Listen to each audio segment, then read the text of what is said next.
Today we got a story of probably the cringiest emo kid on planet Earth. This is probably one of the craziest stories I've received in a long time. So sit back, relax, subscribe if you like stories, and let's call today's subscriber who sent in this story, let's call him Logan. So Logan was in the 7th grade when this all went down, and in Logan's class there was an emo guy and an emo girl. Yes, I'm in love with an emo girl type emo girl. And yeah, I'm just gonna call them emo girl and emo guy, because you guys know if I have like a billion names for people, I swap them. And even if I have one name, I've even messed that up once before. My brain is very small. But this all happened one day when the emo girl and the emo guy were at recess together, and basically like Logan had recess for a very long time. I know a lot of people don't have recess past like 5th grade, but Logan had it all the way through 9th grade, which is pretty cool.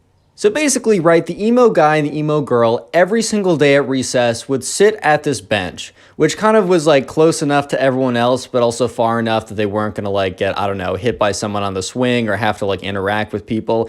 And basically what they would do is they would sit on the bench together and they would be in each other's arms and they would be like, society, no, but they would be like randomly cussing out kids, and like literally some kid would walk by, let's call the kid Ben, little Ben over here, little Benny boy would walk by the emo girl and emo guy, right? I'm just gonna call them the emo couple. And the emo couple would be like, oh, look at that Ben. He's such like a conformer to society. He's such a sheeple. He's the sheep and sheeple, bro. Like, he doesn't understand our suffering. He doesn't understand how society treats us, because society hates the emo kids. And Ben would walk by and like he'd be able to hear all this nonsense. He'd be like, bro, I can hear you. And they'd be like, oh, what is that, sheeple?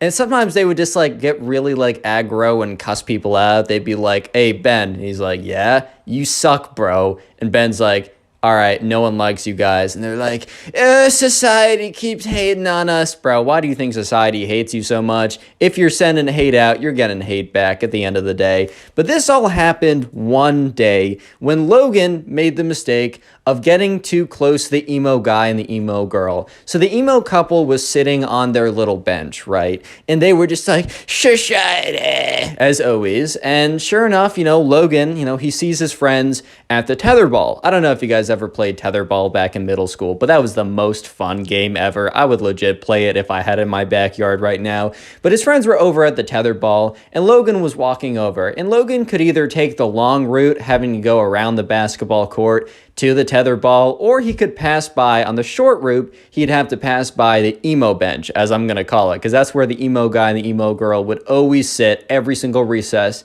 and complain about society or whatever. And so sure enough, right, Logan just, he doesn't know like the real deal with the emo kid and the emo girl, and he doesn't want to take the long route. So he decides that he's going to pass by the emo bench.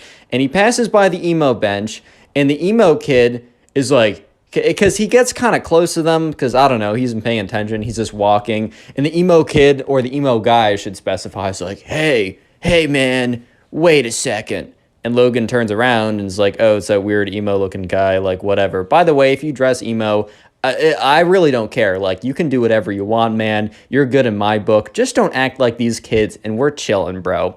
But anyways, Logan's like, oh, it's these kids. Like, I know they're kind of weird or whatever. And the emo guy's like, dude, I saw that you were looking at my girl. And Logan's like, bro, what are you talking about? And the emo kid's like, bruh, it's obvious. You're in love with my girlfriend.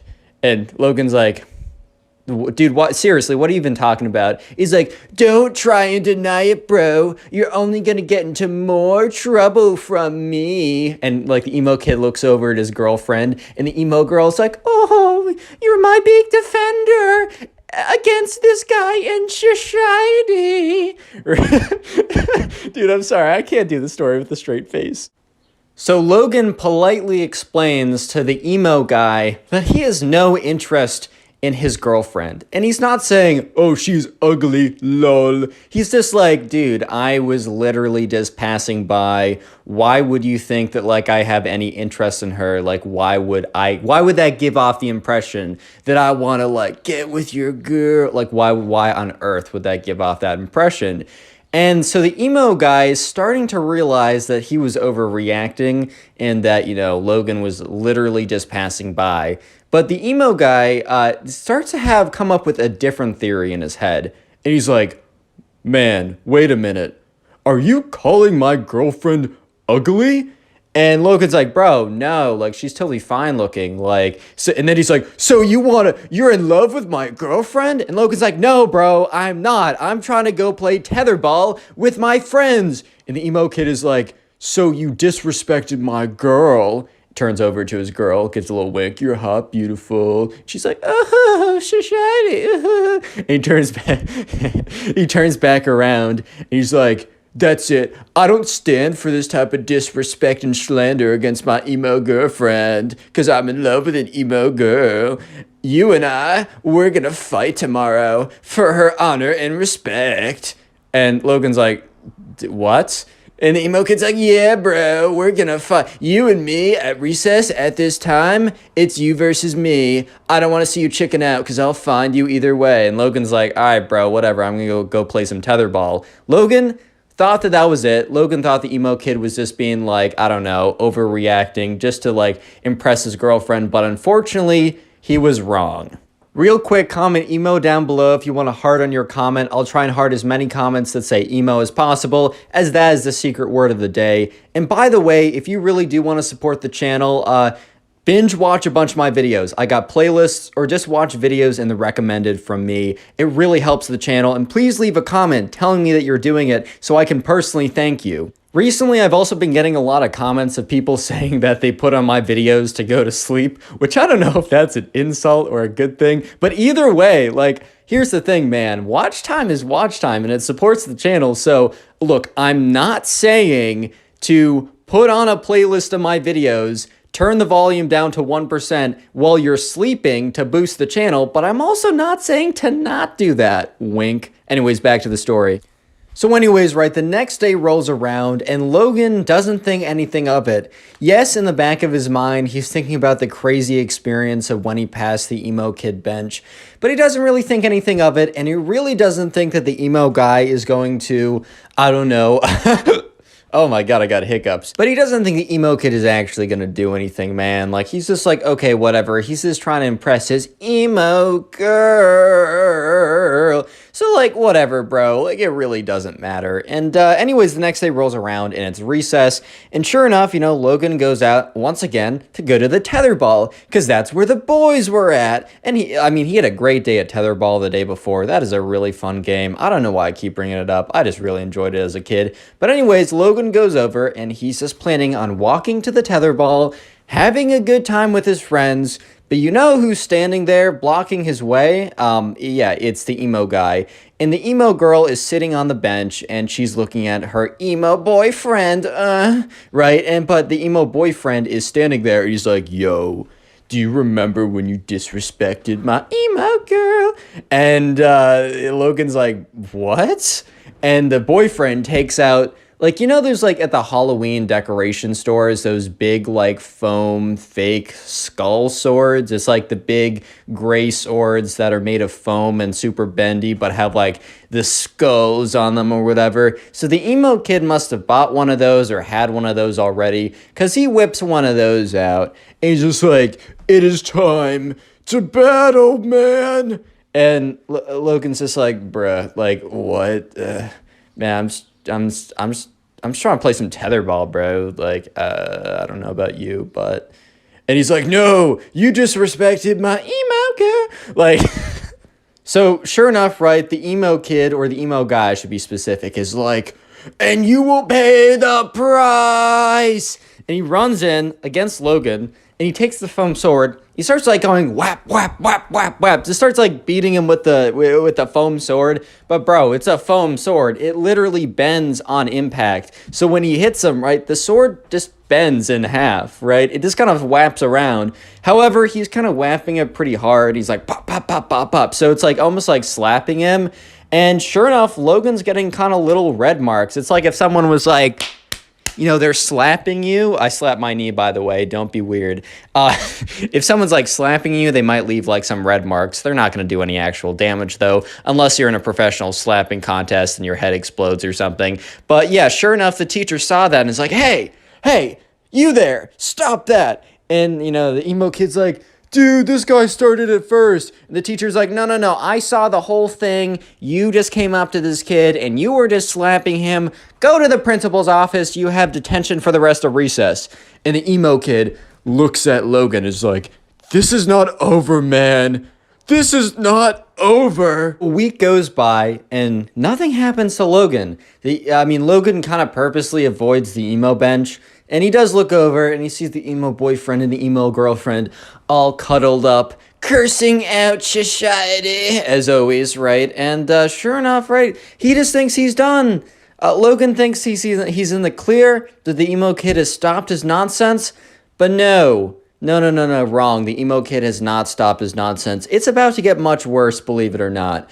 So sure enough, a week goes by, and during that week, nothing happens. So Logan literally forgets entirely about the whole emo kid, whatever, disrespecting his emo girl type thing. He just doesn't even, think about it. At the end of the day, he's just like, all right, whatever, man. I'm going to go play some tetherball, go hang out with my friends, play some, Yu-Gi-Oh cards. I don't know, whatever they do at recess. But one day, a week later, Logan walks into school, and Logan has a couple classes before recess.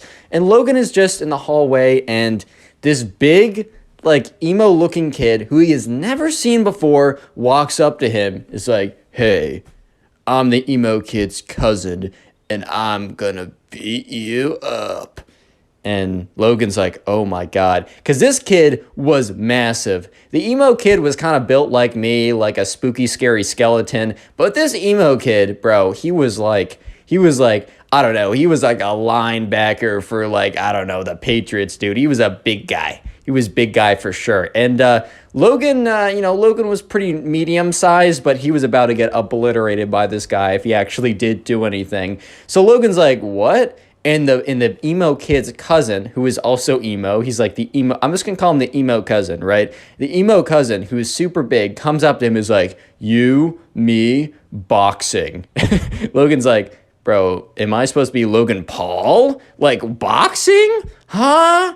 But sure enough, the emo kid's cousin is like, yeah, you, me, recess, boxing. This is for disrespecting my cousin's girlfriend. And he gives him a little shove. And Logan, feels the vibrations through his body as he kind of stumbles back a little bit. Kind of sizes it up and realizes, oh my God, this is not going to end well. So Logan is kind of struggling to pay attention in class because he's kind of thinking about, what's going to happen at recess. This big guy, the big emo cousin guy, said he wanted to box him, whatever that even meant. But he was a little scared. He didn't think he was going to do that well if he actually did end up boxing this guy. Just because this guy was big and he was kind of medium big, or he was kind of medium small, to be honest. So he was like, all right, man, I'm not going to do so hot. And Logan really knew that he was in trouble when he walked out, because he walks out of the building to go to recess, as he's trying to avoid the whole thing and maybe hang out with his friends instead. And normally people are kind of dispersed around. Some are at the swing, some are playing basketball, some are at the tetherball, some are at the emo bench, whatever, right? But at this point, they were all huddled around. And when Logan walked out, they all turned to look at him. And Logan just knew at that point on that things were about to be pretty bad, if he's being honest. So Logan kind of just walks out there, and the crowd that's kind of circled around that was looking at him kind of steps to the side to show the emo girl, the emo guy, and the emo guy's big emo cousin all standing there. Apparently word got out that there was going to be a big boxing match or whatever. And here's the thing, right? Stuff like this never happens at Logan's school. So when people heard that this was potentially going to happen, everyone was like, all right, man, the basketball, the tetherball, the swinging, that can all be on hold because that can happen any day. But a boxing match between this kid and this big, emo guy who's doesn't even go here, this is not something that happens every single day. So sure enough, right, they were tuning in. They wanted to see what happened. And the emo kid is or the emo guy's like, Oh my god, Logan, are you ready to get for disrespecting my girlfriend, my emo girl? And Logan's like, bro, like, I didn't even say anything. And the cousin's like, yeah, you're just saying that because you're scared. Everyone's like, heh, heh, heh, heh. Okay, not everyone was laughing. It was literally just the emo kids. But at the end of the day, right, everyone was still watching. And so the, the emo guy, like, takes out his backpack, because, like, normally you didn't bring your backpack to recess, but for some reason the emo guy brought his backpack to recess. So, that was a little confusing. And yeah, so sure enough, he opens up his backpack and he takes out 2 pairs of boxing gloves. And Logan's just like, "Oh, so we're actually doing this. Oh, okay. So this is actually something that's okay. Huh." So Logan, like, starts to put on the boxing gloves and is kind of like in his head, what am I doing? If I go along with this, I'm going to get destroyed. So Logan, midway through putting on the boxing gloves, is like, wait, I didn't agree to do this. He starts taking off the boxing gloves, and the emo cousin is like, well, then I'm going to fight you either way. If we do this officially, it'll be a fair fight. If you try and run away like a little weasel rat boy, then I'm just going to come after you either way. So you got no choice. And at this point, Logan, like, is actually really concerned. Like, the whole thing was kind of a joke, and it was becoming less and less of a joke up to this point. But at that moment, he realized kind of how serious the situation is. Just a little word of advice for me. Don't get into any, like, fights at school. Just please, for the love of God, avoid all that stuff like the plague. If it's happening, just report it. Just get away from that stuff. But anyways, Logan's like, oh God, like, this is really bad. And he was starting to get pretty nervous. And that's when like his guardian angel came, in a sense, because this the school principal, 2 teachers, and 6 security guards, the entire security guard force at the school came in. People started dispersing. They started running away. The teachers pointed at all 3 of the emo kids. They also pointed at Logan, and the security guards kind of like didn't like apprehend them. They didn't like tase them and tackle them to the ground or anything, but they're kind of like, you 4, you gotta come with me. And the emo kid's cousin's like, I don't even go here. And the security guard's like, yeah, you still gotta come with us. And he's like, no, I don't. And they're like, we'll legit call the police on you if you try and leave. Like, don't even try. He's like, okay, whatever, man. So sure enough, all 4 of them, they were sent to the principal's office. And the principal and all the security guards were sitting around, kind of sat them down, and kind of just wanted an explanation of what happened. So the emo kids explained from their perspective, and then Logan explained from his perspective. And obviously his perspective is the perspective I just told. And apparently the emo kids' perspective was the same thing, but a little bit more dramatic, of like Logan disrespecting the girlfriend or whatever. But honestly, the stories were practically the same, which is a little weird. Like, why would the emo kids say exactly what was happening when obviously they were in the wrong? Apparently they didn't realize how dumb they were being. But yeah, sure enough, the principal's like, wow, that's insane. So you might be thinking to yourself, how on earth did they get an entire like security task force and all the teachers and the principals together when they were only out there for like 5 minutes? Well, apparently, since word spread of this quote unquote boxing match, that word spread, like it spread to the principal, and they took it very seriously. So they had an entire team ready, and they were monitoring the situation very closely to see if anything was going to happen. And obviously, if some kid comes from out of school to like try and attack another student, of course, they're going to have an issue with that. So what happened was, Logan, since he was totally like in the right, he was set free. He was totally fine. But and so was the emo girl, because she was kind of just a bystander, even if she did cheer it on. You could say the same for Logan for not standing up earlier. So those 2 were totally fine. But the emo guy, he was suspended for an entire week since he kind of orchestrated the whole thing. And the emo cousin couldn't be suspended or expelled because he didn't go to the school. But basically what happens is they ended up actually calling the legitimate police about this whole thing, explaining what happened, and the police ordered kind of like a semi-restraining order. I don't know if it was super official, but basically it said if this big emo cousin ever stepped foot on the school again, he would be like trespassing, and the police would have their rights to come and arrest him or whatever. So yeah. What even happened? That's what I'm asking myself. Click on the video right on now. screen right now. I know you'll enjoy it. Just click it, do it. Today I got a story of probably one of the craziest emo kids of all time, and I've told a lot of crazy stories, so strap in, subscribe if you like stories, and let's call today's subscriber, let's call her Luna.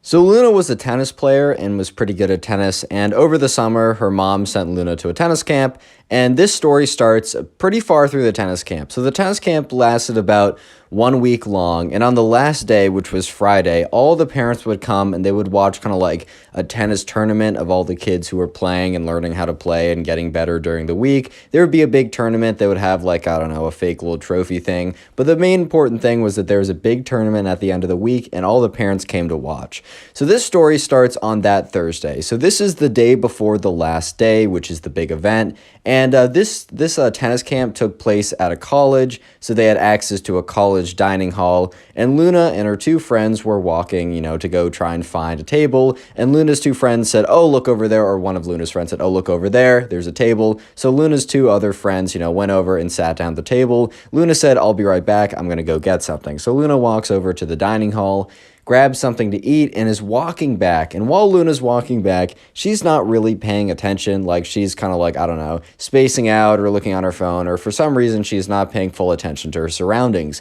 So unfortunately, she bumps into this guy. And, the guy had a tray of food, and the food, honestly, it wasn't even that bad. Like, the food, sure, like a little bit got on his shirt, but it wasn't like the entire tray exploded all over his shirt and his clothes were soiled and ruined beyond repair. Like, yeah, dude, you got sprayed a little bit. That sucks, but it's time to move on. And Luna was like, "Oh my God, I'm so sorry. That's so embarrassing." And like, she's like, "I'm so sorry. Like, I wasn't paying attention." And this kid, Luna's looking at this kid, and this kid is very clearly like an emo kid. And by the way, there's nothing wrong if you dress like goth or emo or whatever. It's a style, and I think a lot of my viewers have the style, and I don't personally do it myself. That isn't my style, but I rock with you if you do that. No hard feelings. However, if you're like this emo kid, bro, you got to change some things in your life. That's all I'm saying. Because this emo kid looks at Luna, looks her dead in the eyes, and then takes out a book. And Luna's like, what? And the emo kid, so he has this book in his hand, and Luna notices that there's like ancient hieroglyphics. Dude, my brain is not working right now. There's like ancient like letters and all these like symbols on the book. Basically, it looks like a wizard or witch book or something. And Luna's thinking to herself, all right, there's no shot that like that's actually like a wizard book or something. And the emo kid reaches into his back pocket and takes out a wand. So he opens up the spell book and he's waving his wand around. He's like, "You have made a great enemy. You have made a great mistake bumping into me on purpose." And Luna's like, "It wasn't on purpose, man. Like, I swear to you, like, I wasn't paying attention and I apologize for that. I should have been paying attention. You're right. Like, that's on me. However, like, come on now. It was an accident. I don't know what you're doing. I don't know what kind of nonsense doobly-doop you're doing right now." But he's like, "Silence, mortal." And he's like waving his wand around. He's like, "Hibbity bibbity bobbity boo. I put a something like super goofy, but like supposedly like, I don't know, wizard tongue or something." He's like, "Bibbity boo, bobbity bee." I'm like, okay, bro, like, let's calm down now. And he's like, "There, you've been cursed." And he slams the book shut with one hand, puts the wand back in his pocket, puts the book back into his backpack, which he was carrying around. Or I guess not a backpack. I guess it was like a tennis bag with a racket in it. And the emo kid walks off. And Luna is just standing there, just kind of like, what just happened? Like, can we just have like a little pause and a rewind of what just happened here? Because I don't think that like I really understood what was going on, because there's not a shot that actually just happened. So Luna goes back to the table with her two friends, and her two friends are like, "What took you so long?" And Luna's like, "Well, I actually have a very interesting answer that I bet you guys were not expecting." So Luna tells them the story, and they're like, one of them was just like, "Oh my God, that's crazy." The other one was like, "Dude, like, I know that kid. Like I was in a tennis group earlier this morning. We're practicing forehands. I know that kid. He was so weird, bro. He was all like, "Shisha." Okay, he did. Okay, he wasn't like the other emo kid, bro. I'm just playing around. But he was like all like in the corner, hushed away. And when the coach like said to him it was his turn, he kind of like looked up at him and flicked his long dark hair back, kind of sighed, and then like, hit a forehand or something. And they're like, that kid was super weird, but I had no idea that he was like that weird. Because there's a difference between being kind of weird and putting spells on people randomly. Like, that's just two different ballparks, bro. Quick comment emo down below if you want to heart on your comment. That is the secret word of the day, and I will do my best to heart as many comments as possible. I'm still getting over some complications with the wisdom teeth, and that might take a couple days. So please don't take it personally if I don't heart your comment. Do know I still really appreciate it. And also, shout out to all the people who've been binge watching my videos, like going through and watching a ton of them, either via the playlist or just through the recommended. Please let me know in the comment section when you're doing this so I can heart it and say thank you. And just know that you're supporting the channel more than you can even imagine at this point. I really appreciate it. Back to the story. It gets crazy. Anyways, right, so the next day rolls around, and remember that, Luna was at a tennis camp, and on the last day, which was the next day, because this whole spell incident happened on a Thursday, and the last day was on a Friday. So it was Friday, it was the last day, and it was only like a half day because the parents would come and pick you up by the end of it. But anyways, right, there was a big tennis tournament, and all the parents came to watch. So it was a pretty big deal. And so everyone was sitting around on the tennis court, and like the coach was standing at the very front. Everyone was sitting on the tennis court, and he was reading off his list of like, all right, guys, like, thank you for all your hard work this week. And finally, it pays off. Just know that, win or lose, like, we just want to make sure you have a fun time, and that, there can only be one winner, so you can't take it that personally if you don't win.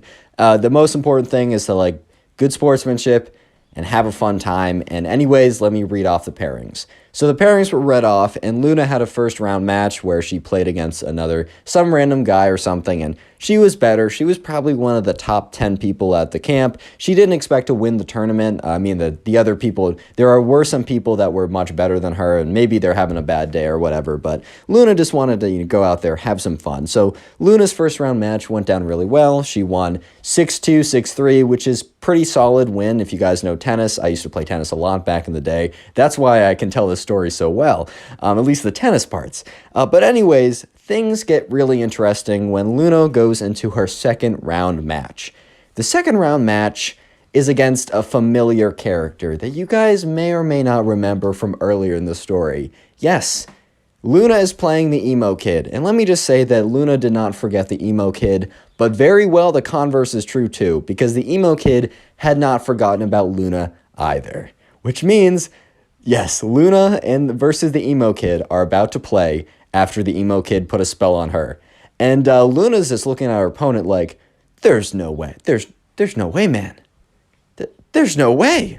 So anyways, right, Luna, so when you play tennis, you normally, you will warm up with your partner, and then you'll get into playing. But basically, you both stand on two sides of a net, just very quickly for people who don't know. And so Luna was standing on one side of the net, and the emo kid was, sulking over and kind of, was all hunched over and kind of, wandered over to the other side of the net. And so Luna walks up to kind of, the net in between, and the emo kid walks up as well. And Luna's like, all right, do you want to warm up? And the emo kid is like, insert maniacal laugh. I can't do a maniacal laugh right now. I just can't do it. So insert the most evil maniacal laugh from TV shows and movies you can think of. And dude, out of all the responses Luna was expecting, okay, Luna was either expecting yes or no. It was a yes or no question. But out of all the responses that Luna was expecting, let me just say that a maniacal laugh was not on the list, dude. It just was not on the list. And so Luna's kind of just thinking okay. And then the emo kid goes on to say, finishes up his maniacal laugh and is like, why would I need to warm up when I have the curse on my side? And Luna was just like, oh, so we're still going with that. We're not just going to because Luna was kind of thinking, all right, well, let's just put yesterday behind us because that was very weird. you know what, Luna gave this guy, the privilege of allowing, just to put that behind them. Because normally that's not a thing you just put behind, right? The fact that, like, you got a spell put on you, normally you don't just forget about that. But Luna was like, oh, okay, so no warm-up? And the emo kid said, yeah. Well, I mean, I have the curse on my side, so why would I need to warm up anyways? And Luna was like, all right, fine, I really gotta smack this kid. So Luna and the emo kid kind of go immediately into playing the match, and so Luna spins the racket, and sure enough, it is the emo kid's choice. So basically, in the beginning of tennis, you spin like heads or tails, and if you get it right, you can choose to serve or have the other person serve. And the emo kid starts maniacally laughing. So once again, insert the like maniacal evil villain laugh after the racket is spun. And, Luna's just kind of looking at him like, dude, what? And the emo kid is like, looks like my curse is already working. Insert again another maniacal laugh. And Luna's just thinking to herself, all right, bro, like, let's not jump to conclusions. There's a 50-50 chance that you were going to get that. Like, come on now. In the back of Luna's mind, she was like, well, I wonder if the curse is real, but her rational mind was able to take control and be like, all right, let's just smack this kid. I know I'm better than him. So sure enough, right, the emo kid starts serving. Basically, that's the way you start a tennis point. So the emo kid throws it up, bops it in, and the serve is not that good. Serve is the hardest part of tennis, in my opinion, but the serve is not that good, and Luna, really wanting to have a good impression to kind of quote-unquote break the curse, winds up a massive forehand, completely crunches it, and obliterates the emo kid in the first point. Like, this ball is blazing off of Luna's racket and just smack right past the emo kid. The emo kid wasn't even, like, the emo kid plus the curse were not good enough to give him the reaction time to be able to deal with it. That's how bad this whole thing was, dude. So Luna looks up at the emo kid, giving her the dirtiest look ever, because I don't think the emo kid realized that Luna was one of the top players at the tennis camp, but he now realized that, he was probably not going to win this. I think he walked in with a lot of confidence, also trying to scare her off because of, like, he remembered, oh, this is the girl I put the curse on. Odds are he would have, like, if this was a different person, he would have put a curse on them beforehand. Like, he would have walked up to the tennis net, whipped out his magic wand, and been like, blah, blah, blah, you're now cursed or something, just to mess with their head. But since he's already done that, right, he was trying to use that as leverage. But anyways, the match continues, and the emo kid is getting destroyed.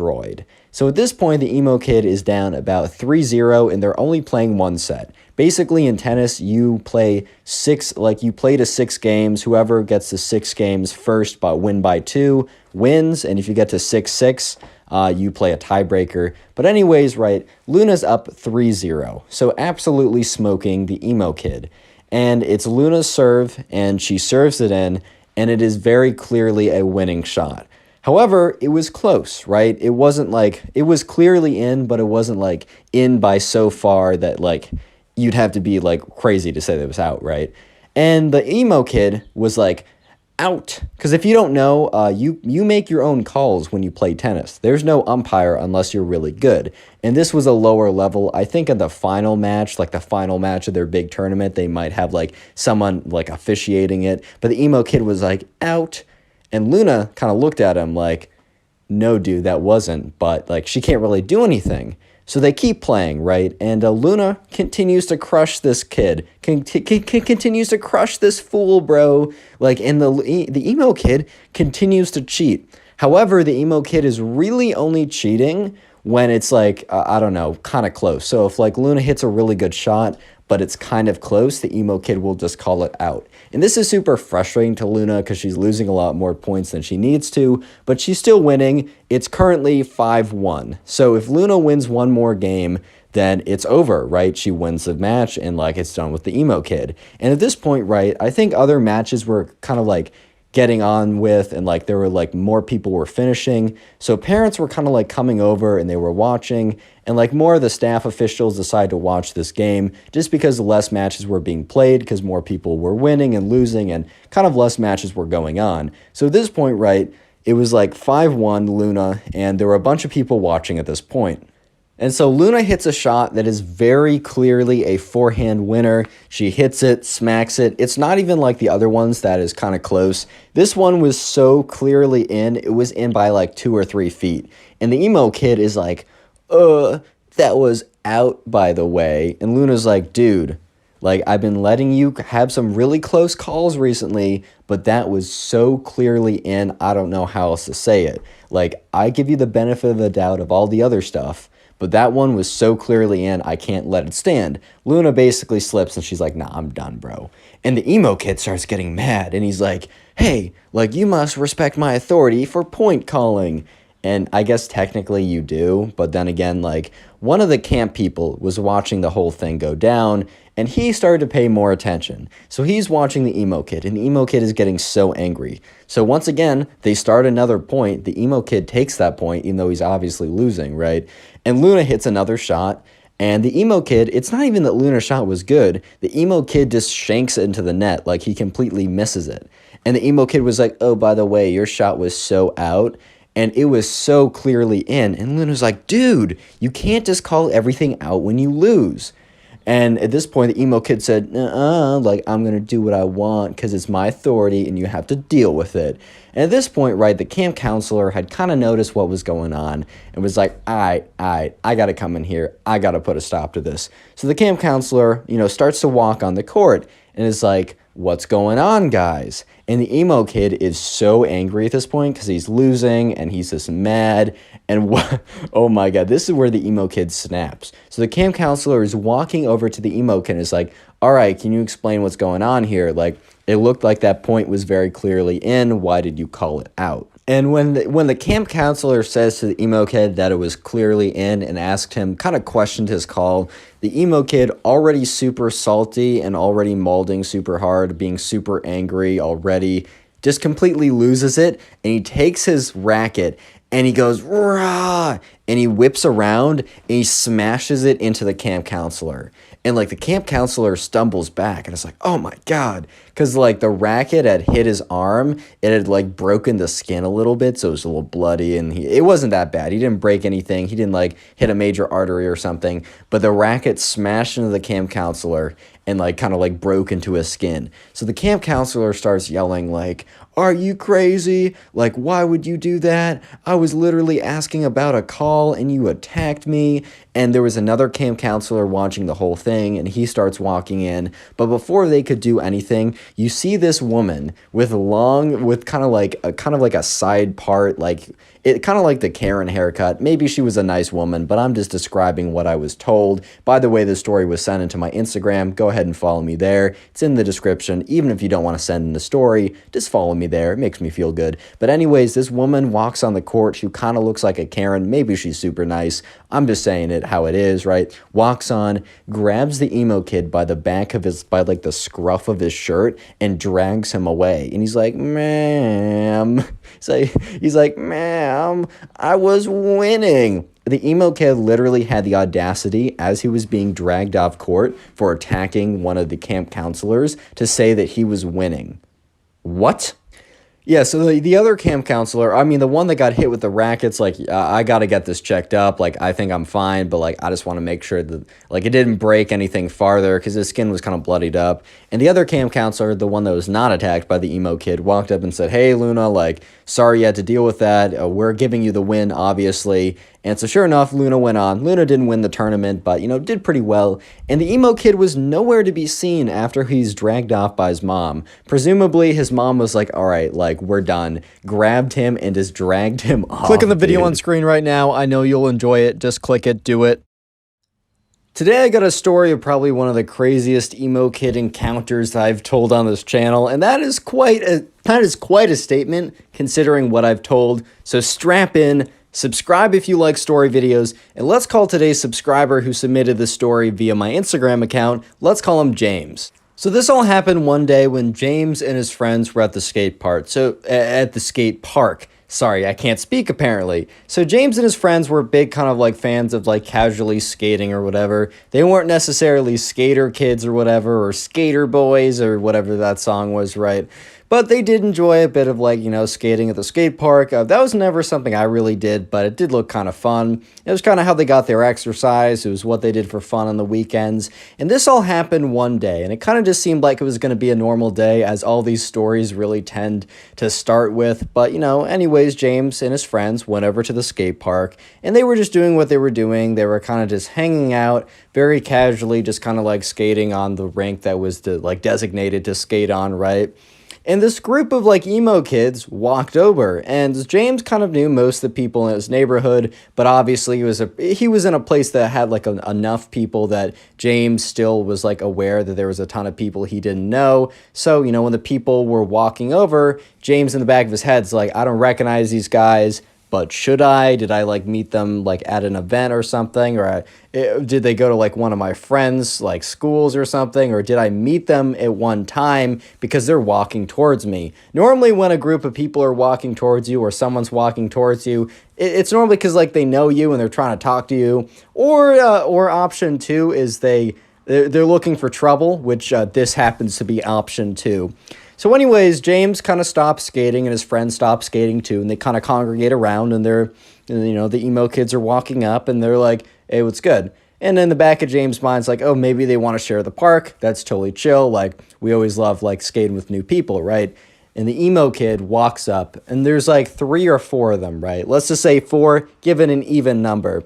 But let's call the main emo kid the emo kid. And I'm going to call the other guys the emo minions. Because there's in this story, there's a main leader of the pack, who I'm going to call the emo kid. And then 3 other emo kids that are kind of just kind of minions. They kind of just do what the main guy says, and they kind of just follow him around. So I'm just going to call them the minions. I'm going to say minion 1, minion 2, and minion 3. So anyways, the emo kid, who's the main guy, the leader of the pack, he goes up, he's like, hey. And James is like, yo, what's good, dude? And James's friends kind of look around bro, what's going on? And the emo kid was like, yo, bro, I just wanted to let you know that this skate park, bro, this is our turf. And they're emo minion number 1 was a girl, and she had super long dark hair bangs, so you couldn't actually see her face or anything, and she just swooped her hair to the side and shrugged over. Emo minion kid number 2 had a spike collar on. By the way, if you dress emo or do all that emo stuff, I really don't care, as long as you don't act like these kids. You're legit cool in my book. I just want to let you know. Emo minion number 2 is the spike collar and literally growls at James, and he's like, bro, what? So James very calmly says, hey man, this is a public park.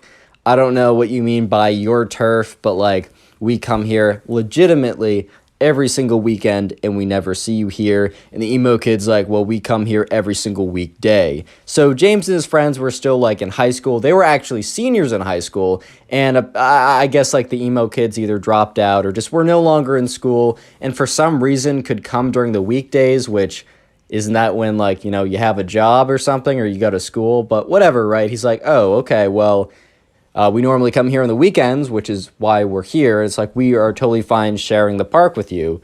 You guys don't seem that bad. We will make space. In James's head, he's like, nah, these guys do seem that bad. I'm just not trying to be that guy who says that.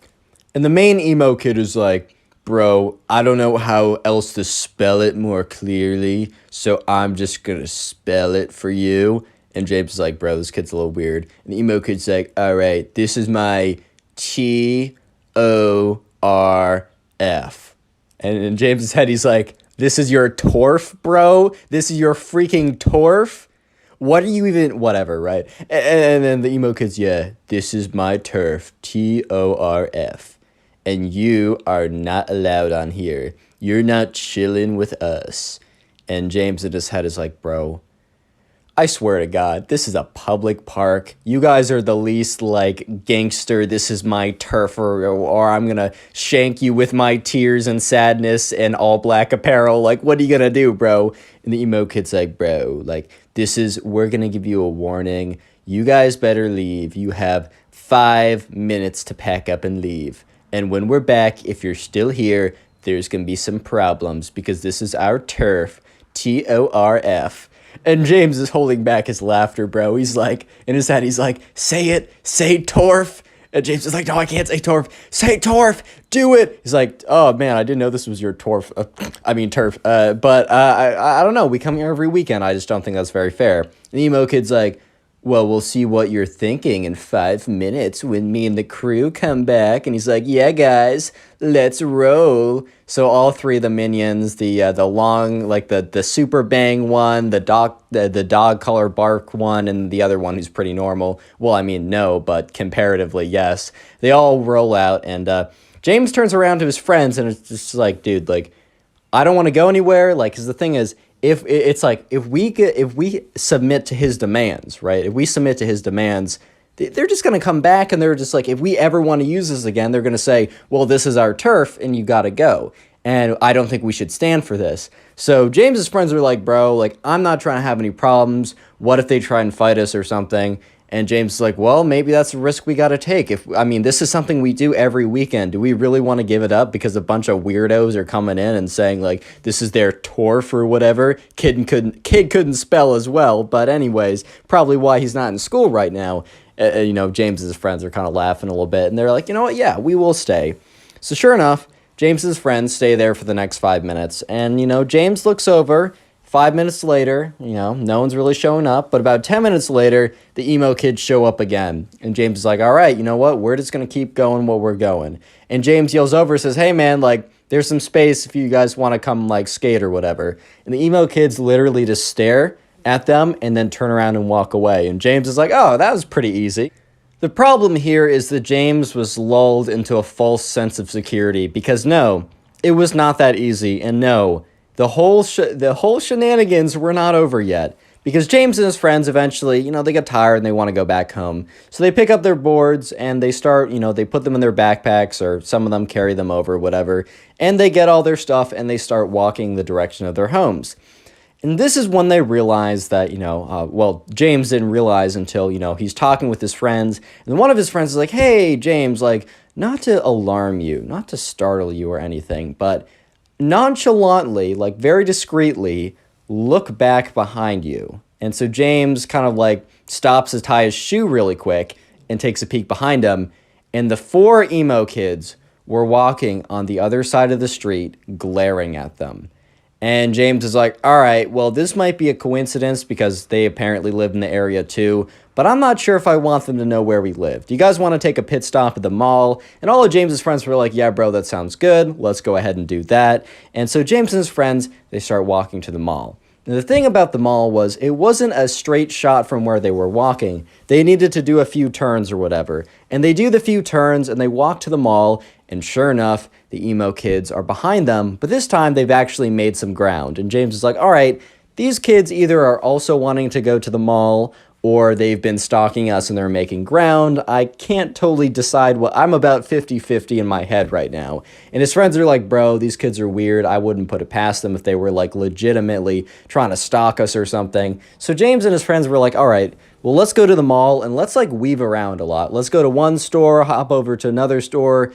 And if we lose them, like if they actually are following us, then they're following us. But no way they follow us if they're not intentionally following us. The odds that they accidentally hop around from store to store as randomly and as quickly as we're about to do is pretty close to 0. So we'll figure out pretty quickly if they're actually following us. And if they are, then we'll just hop around or hide somewhere or just do it more intensely so that we lose them.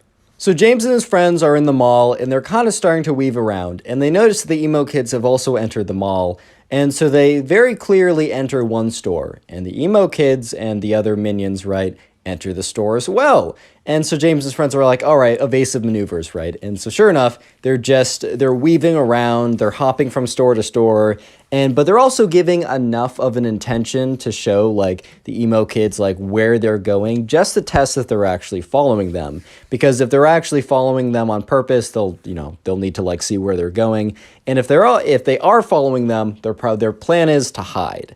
And after about the 5th store that they hop to super quickly, because like no one's really going to go in a store for like 1 second then walk out. They're not going to do that like 5 times in a row. On the 5th store of like hopping in and hopping out, James turns to his friend and says, yeah, okay, the emo kids are very clearly following us and I have no idea what they want. Real quick, comment emo down below if you want to harden your comment. That will be the secret word of the day. And we're nearing in on 600,000 subscribers. And if you want to help me get there faster, there's two things you can do. First thing is binge watch some videos on the channel. Either watch a playlist after this or watch some more videos, or anyway, just watch more of the videos in one sitting. And the second way is tell a friend that you might think that will like the videos, and tell them about the channel and ask them to subscribe. Comment down below if you do any of that stuff like the people on screen right now, and I will heart your comment and say thank you because I really appreciate it. Anyways, back to the story as it's about to get pretty good. So anyways, James is like, all right, we got to find a store that we can easily hide in. So they continue going store to store, being followed and trailed by the emo kids. And they're noticing that the emo kids are starting to get a little bit of ground. And if the emo kids get too much ground, it's going to be nearly impossible to hide. So what they do is they go into a clothing store with a bunch of racks of clothes, like really thick racks of clothing, right? And they have sweatshirts and sweaters, and they're like looking around, they're like, okay, maybe there's a place in here. And sure enough, there's a big, massive couch, maybe for people to sit on, to try putting on shoes or whatever. But the thing is, right, the couch is big enough and there's a space behind the couch that is large enough and the couch is long enough for them all to quickly hide behind. So James, the moment he sees it, points it behind the couch and says, everyone behind there now, quickly, it's probably our only chance. So they all hop behind there and they just have to be as quiet as possible. So they're listening, and they hear the ambiance of the store, you know, the little music in the background, people coming in and out. And what they can see is under the couch, there's a bit of a space so you can see. And they see people walking by. But you can't see the person. You can only see like their feet, right? And that's when they see 4 pairs of black Air Force Ones with black Nike socks walk by. And they're just like, oh my God. They don't say anything. Like one of James's friends kind of like opens his mouth and James looks at him and kind of puts his finger up to his mouth being like, shh, don't say anything, right? And sure enough, right, they walk by and they stop at the couch. And James's heart just kind of drops. They're like, oh my God, they know that we're here. How do they know it? And James in his head is thinking like, okay, if they actually know that we're here, we need to run. But if not, like, we got to stay put. So James decides not to run or anything, and sure enough, the emo kids were just like looking at something, and they eventually walk by and they walk out of the store. I mean, James assumes that because he gives them enough time. He's like, all right, they probably think that they just lost us or whatever. So James and his friends get up, and they get out from behind the couch, and they kind of like sneakily sneak around. Sneakily sneak. Nice words, Connor. You speak English great. Nice. Anyways, they kind of like sneak around the store and very cautiously look behind corners until they come to the conclusion that the store is empty and the emo kids are gone. So James and his friends are like, hey man, like we're still at the mall. Like if we want to still go to some places. And James is like, I don't know, man. I'm really just trying to go home. And this is where they make one of their greatest mistakes. Because one of James's friends, as they're walking out of the mall, they pass by a Hot Topic. And James's friend's like, oh, bro, there's one of the shirts in there I want to get. Do you mind if I just quickly, like, swoop in and grab it? And James is like, I don't know. I really want to get out of here. But he's like, yeah, whatever. Like, that's totally fine. Little did they know that a Hot Topic is truly the turf of the emos, right? No, I'm just kidding, though. But it happened to be a very, very poor choice of a store to go into. Because all of James, his friend that wanted the shirt, and the other two walk into the store. And sure enough, they walk in, and James's friend's like, oh, I think I see the shirt. And the thing is, like, the shirt's pretty deep into the store, so they all walk pretty deep into the store, and they hear the voice, well, well, well, look who we have here. And they turn around, and the emo kid and the 3 emo minions are standing there looking all super smug. And they're like, well, you've disrespected our turf on the skate park, and now you've decided to come to our home and desecrate it and steal from it and pillage it. And one of James's friends like, dude, I just wanted to buy a shirt. He's like, silence. He's like, oh, okay. And the emo kid's like, now you will pay the price.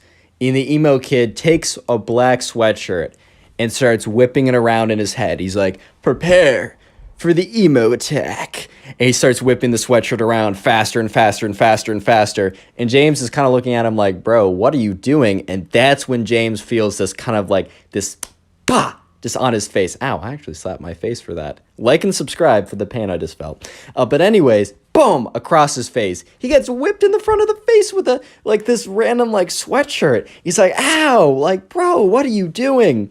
And this was the emo kid's biggest mistake, because the manager of Hot Topic walks out. He's like, what are you kids doing? He's like, you 4 or you 8, because it's 4 and 4. Get out of my store. If you're going to be messing around with my clothing and fighting each other, get out of here. Do that outside. And emo kids are like, no, not Hot Topic. No, this is our home. And the manager's like, guys, stop being dramatic. Get out of here. So they all walk out, and the emo kids are like, you have not only kicked us out of our turf, you've kicked us out of our home. And now that we have nowhere to go, the only place to run is after you. And James looks at his friends. He's like, boys, we gotta go.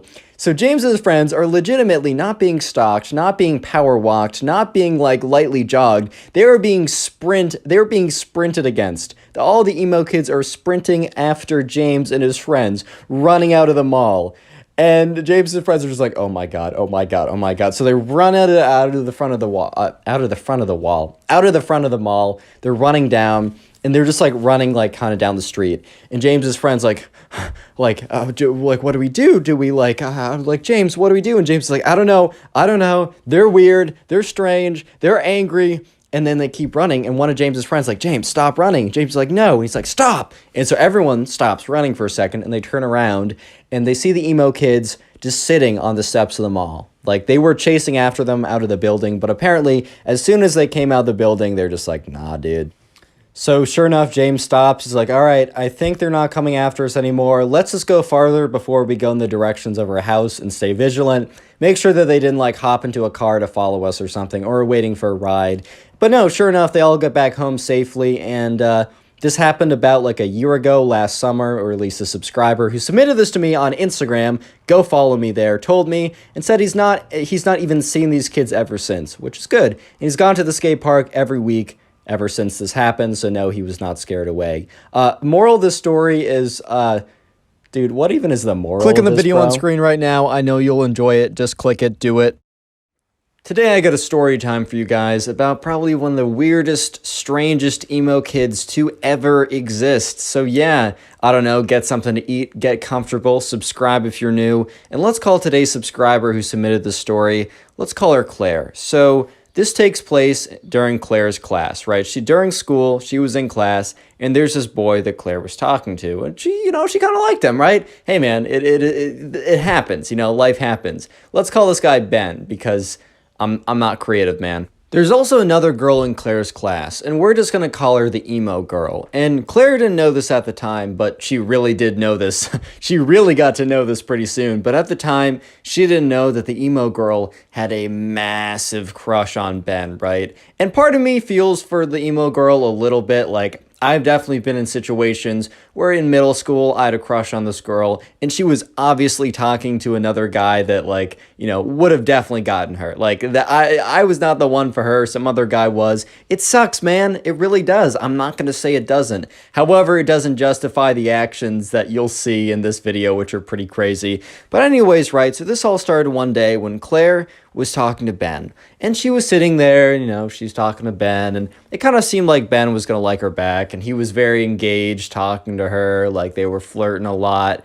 And this is when, Claire, kind of spaced out a little bit. When you're looking at someone and then you kind of space out a little bit and you look at all the stuff behind them when your focus of vision kind of changes and shifts. So she kind of spaced out a little bit and looked behind Ben, and she very briefly made eye contact with this emo girl in her class. If you dress emo, this video is not against you. I think the style is totally fine, and I like you either way. As long as you don't act like this emo girl, then you're totally fine. So basically, right, this girl had super long, dyed black hair. She was a natural, a brunette, a year ago, but then she dyed it all black. She wears all these, goth skull rings or whatever, and it's kind of the style, you know what I mean? And sure enough, this emo girl that Claire doesn't really talk to just because they were never really friends is just staring into the pits of her souls, dude. The pits of her souls, staring into I don't know what I'm trying to say. They were just deeply staring at her, very, very kind of angrily. And Claire quickly breaks eye contact because I don't know, man, she's not trying to She's just like, I'm not engaging with this. Like, let's hope that's a coincidence. Claire completely forgets about that and goes back to talking with Ben, right? And so sure enough, she's talking to Ben. She's like, flirting, whatever, right? Insert flirtatious conversation. And by the end of the conversation, the bell rings or whatever, and Claire leaves to go to either recess, lunch, another class. I don't know specifically what, but whatever it was, she leaves to go and do it. And the emo girl quickly follows behind her. Like, the emo girl was kind of far behind her in class, so the emo girl is like speed walking towards her. And Claire is kind of thinking, oh boy, I guess that eye contact earlier today was not an accident. It was not like a mistake. You know how you sometimes like, I know I'll do this. I'll like space out and not even pay attention and then realize I've been staring at someone for like 5 minutes. And I'm just like, oh my God, I'm so sorry. I swear I'm just zoning out. And Claire was kind of hoping that the emo girl just happened to be accidentally staring into her soul through her pupils. But yeah, it was not an accident because the emo girl walks up to her, is like, hey, we gotta talk. And Claire's like, okay. And the emo girl is like, I don't know if you know this, but Ben is mine. He is my boyfriend, and I don't want to see you start talking to him. And Claire is really taken aback because at first she's like, oh, wait, is Ben dating someone? Like, I've talked to all my friends, and I'm pretty sure, because Claire made sure beforehand that, Ben wasn't dating anyone, so she could kind of like show that she was interested and not get rejected or whatever. And she was pretty sure that he wasn't dating anyone, and also if he was to date someone, Claire didn't really think that the emo girl was his type, but she was like, oh, so you're dating him? And the emo girl is like, well, not yet. But he's mine! Don't question my authority on this matter. You will suffer the consequences if you want to steal my boyfriend away from me.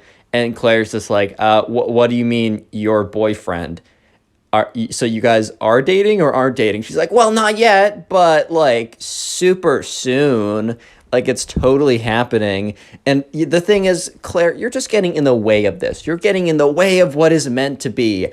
I was performing a spell last night, and in my cauldron, I got, the spirits told me that Ben and I are meant to be together. And if you want to get in the way of spirits and magic, well then, by all means, go ahead and curse yourself. But I'm just letting you know that if you get in between Ben and I becoming boyfriend and girlfriend and soon to be husband and wife forever, then you will regret it. And the emo girl kind of hunches over and shuffles away.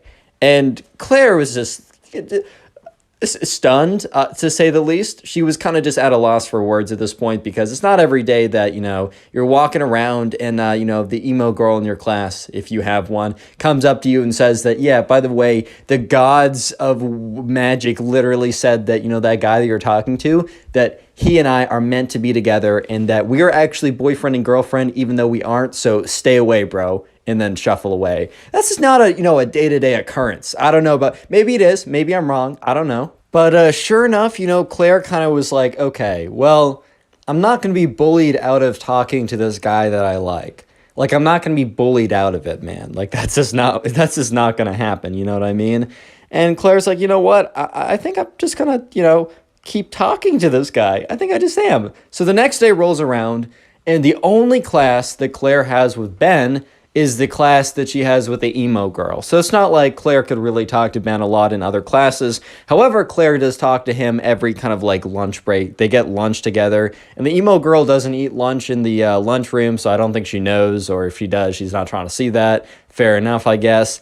But sure enough, Claire, Ben comes over to Claire because they kind of were talking every single day. I don't think the emo girl's ever spoken to Ben before, but they're about to be boyfriend and girlfriend, guys. Stop hating. No, but so Ben comes over just every other day, and Claire was a little bit weird, and Ben's like, "Are you good?" And she's like, "Yeah, actually it's nothing. Sorry, I was just spacing out." In reality, Claire was like, "Okay, this will be interesting," because she notices the emo girl is intensely staring at her, right? Just looking at her so angrily. And as Ben walks over, and when Ben sits down, her brow furrows, and she lifts up her hand and like crunches it into a fist of rage, like that Arthur meme where it's like his fist is all balled up. Like so Claire was distracted by that, obviously, and she was like, "Oh no, I'm just spacing out." So Claire and Ben, they continue to talk, and they flirt a lot as always. Claire's kind of getting a feeling that Ben's gonna try and make a move at some point kind of soon, just by kind of the natural progression over the last couple weeks.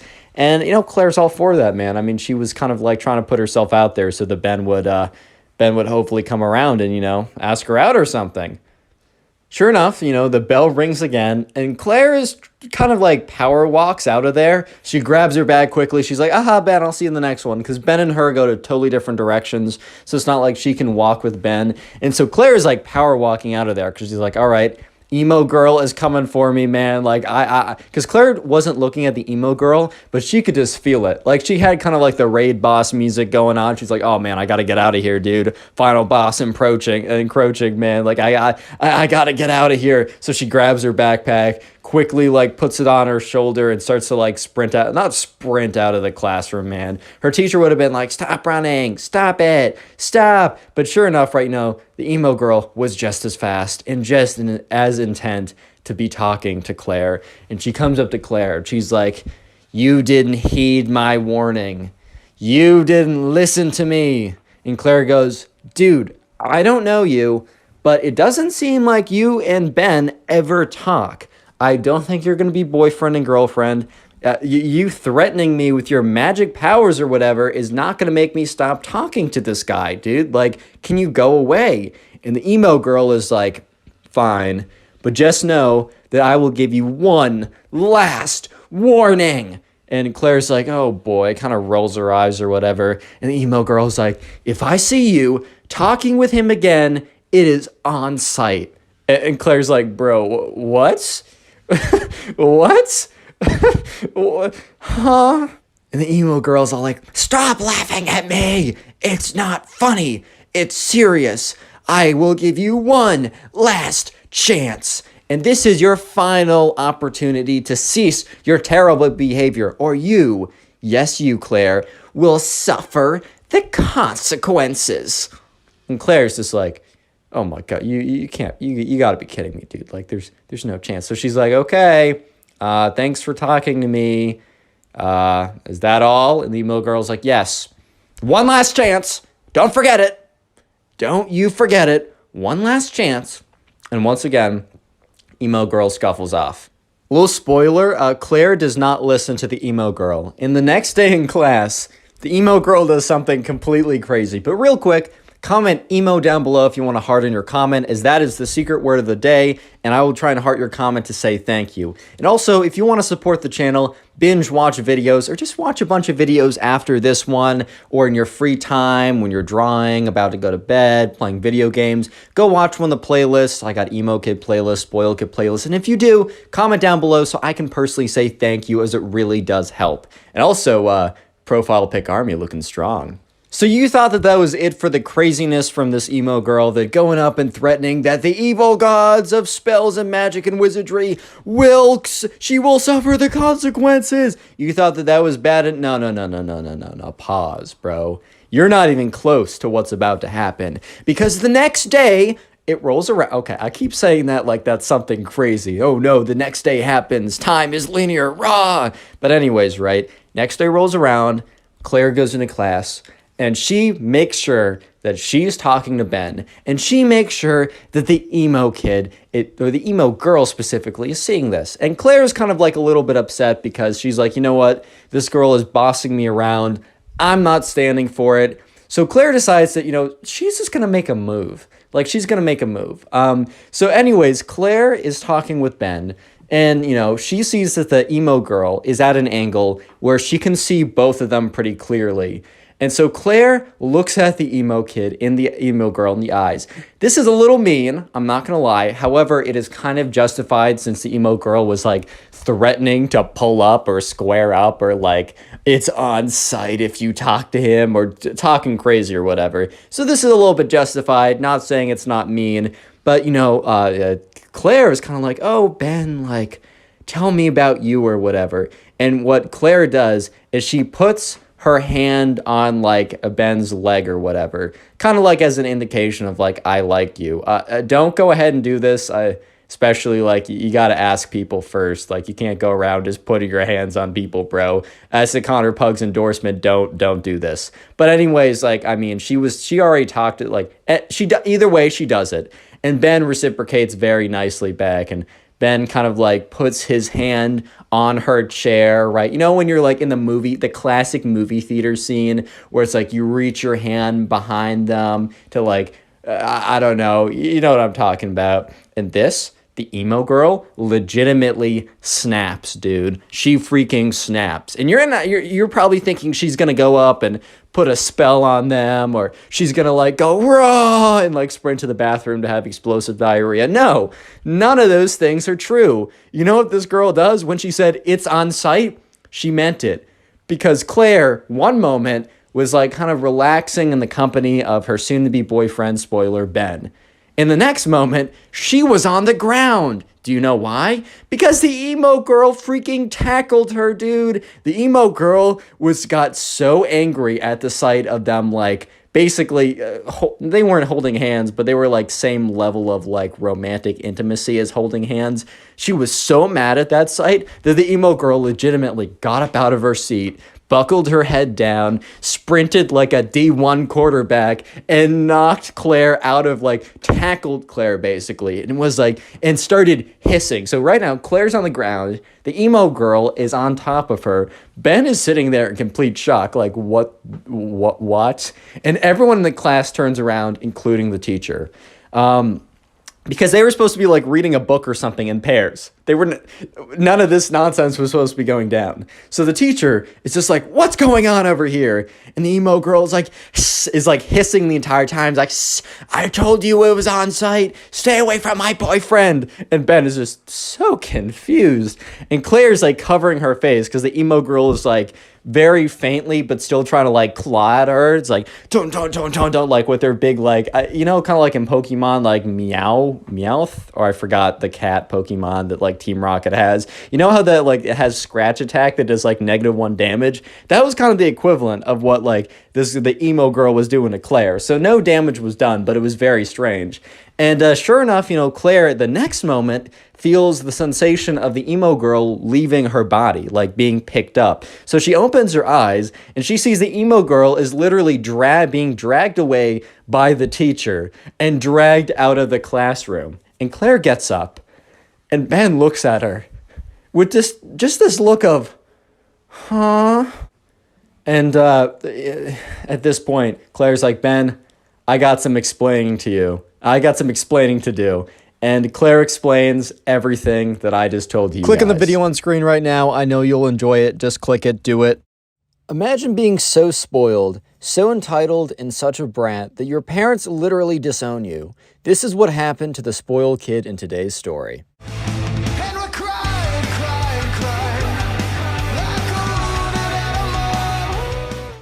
So we're going to call the subscriber who submitted this story Brian. Yes, we're bringing the names back. Don't worry. Anyways, there was a spoiled kid in Brian's life. This is a bit of a longer story. I've been bringing these back. I know you guys enjoy them. But anyways, right, so there's a spoiled kid in Brian's life that was, a very, very interesting character. He was notorious around the neighborhood. So there was like one super nice house in the neighborhood, and obviously the spoiled kid lived there.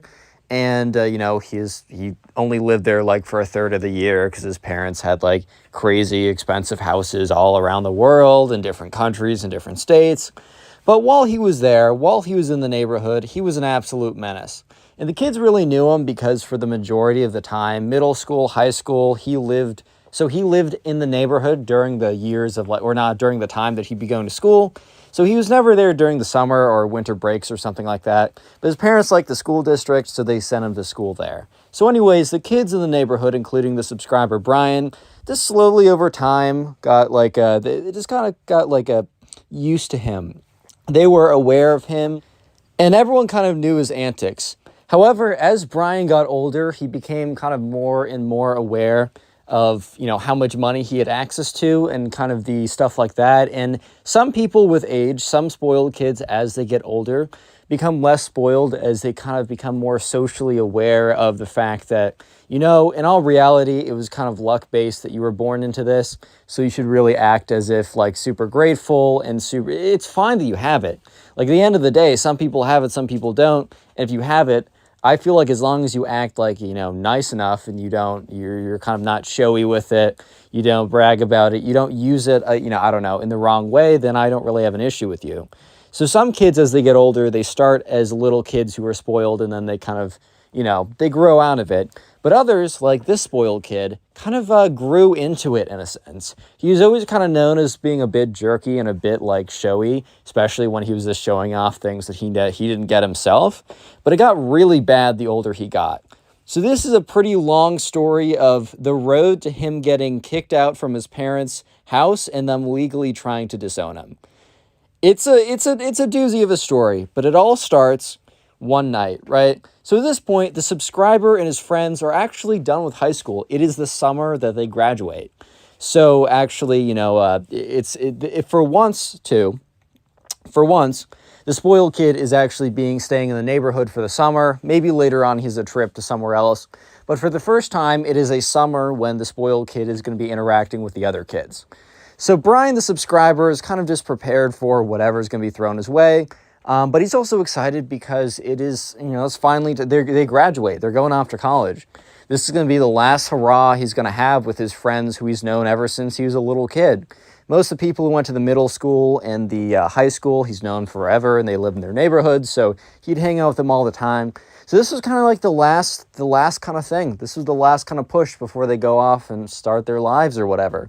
So this all started one Friday night, and the spoiled kid kind of like pulled up to an event where they were a little kind of gathering, Brian and his friends were having, and, he pulled up in a really fancy, expensive car, right? So Brian had a car, but it was like super cheap car, whatever, which honestly, I think your starter car should be extremely cheap. Not so cheap that it's dangerous, but cheap enough that, you have the ability to kind of mess around with it a bit.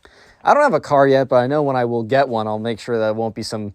I definitely, first of all, don't buy it used, or do buy it used, don't buy it new. And cheap cars function. As long as they're not going to blow up in your face, they function. If the brake works, the car is good enough for me.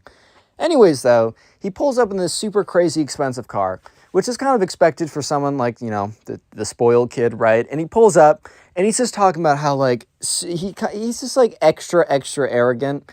I think the kid, like, was kind of more vacant. Like, he didn't really the thing is, right, the kid never really hung out with the other kids in the neighborhood during high school, just because, he was off doing his own thing. He would hop into class, kind of be a jerk then, and obviously, during the summer, he wouldn't be there, and he wouldn't hang out with them on the weekends because he was too busy doing his rich kid things, right? But he decided to pull up to this event. He came in this super crazy expensive car, and people are kind of just looking at him as he kind of like walks around, kind of being buddy-buddy with everyone as if he was super close friends with them. Brian, the subscriber, and the other people didn't really care too much because, they're not going to be mean to this kid. This kid isn't great, but during this party, right, it was getting a little bit late. This kid was starting to get a little bit drunk. Okay, I'm just going to say drunk. YouTube doesn't actually care that much. Yeah, sure enough, right, the kid starts to brag.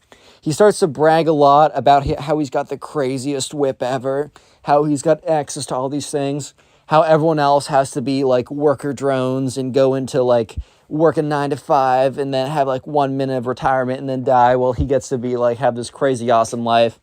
And people were starting to get a little bit resentful because unfortunately that may or may not be true. The truth is that this kid probably doesn't have to work, or so he thought until he literally got disowned, which is coming up. And trust me, it's worth it. I'm really trying to build a good picture of the spoiled kid so that there's a good payoff when he gets disowned at the very end of the story. So anyways, right, at this point, the spoiled kid's like, all right, I'm going back to my house. And this kid had enough to drink where they were like, dude, you can't drive. Because, like, obviously, disclaimer, one of the worst things you can do is, have something to drink and then drive. Get an Uber, stay at a friend's house, or have a DD, okay? Just a little thing from the channel. If I can spread a little bit of good knowledge, I'll do that. But anyways, this kid ignores everyone. No one was able to get his keys. He gets in the car and literally crashes into the first tree. People go over to make sure he's okay. He is miraculously totally fine. But something that isn't totally fine, but is very totaled, is the car. Yeah, completely destroys the car. The car is totaled. It's not a good situation. The spoiled kid actually has to end up calling his parents. His parents drive over. They're very clearly not happy because, their son was, drinking and then got in their car. They're not his car, their car, right? Wrecked it. They're happy that he's okay, but obviously they're not happy about the fact that like $100,000 car is completely totaled. Not going to be great for the insurance, right? So sure enough, right, you might be thinking, okay, well, spoiled kid crashes a car. Does he really get disowned from that? No. This is a long list of things that the spoiled kid has done. Because he doesn't stop at totaling one car. The spoiled kid ends up totaling another car. Anyway, so you might be thinking another party and he gets in again. Nope. This is literally the next day. So the next day, the subscriber and his friend is kind of walking around at the mall. And they're kind of walking out to the parking lot. I think they're going to get into their cars to do something else.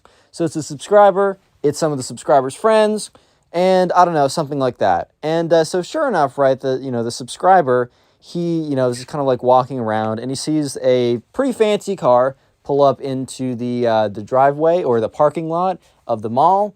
And once again, the parking lot of the mall, the car pulls up and actually, instead of going into a parking spot, pulls up, idles behind them, and rolls the window down.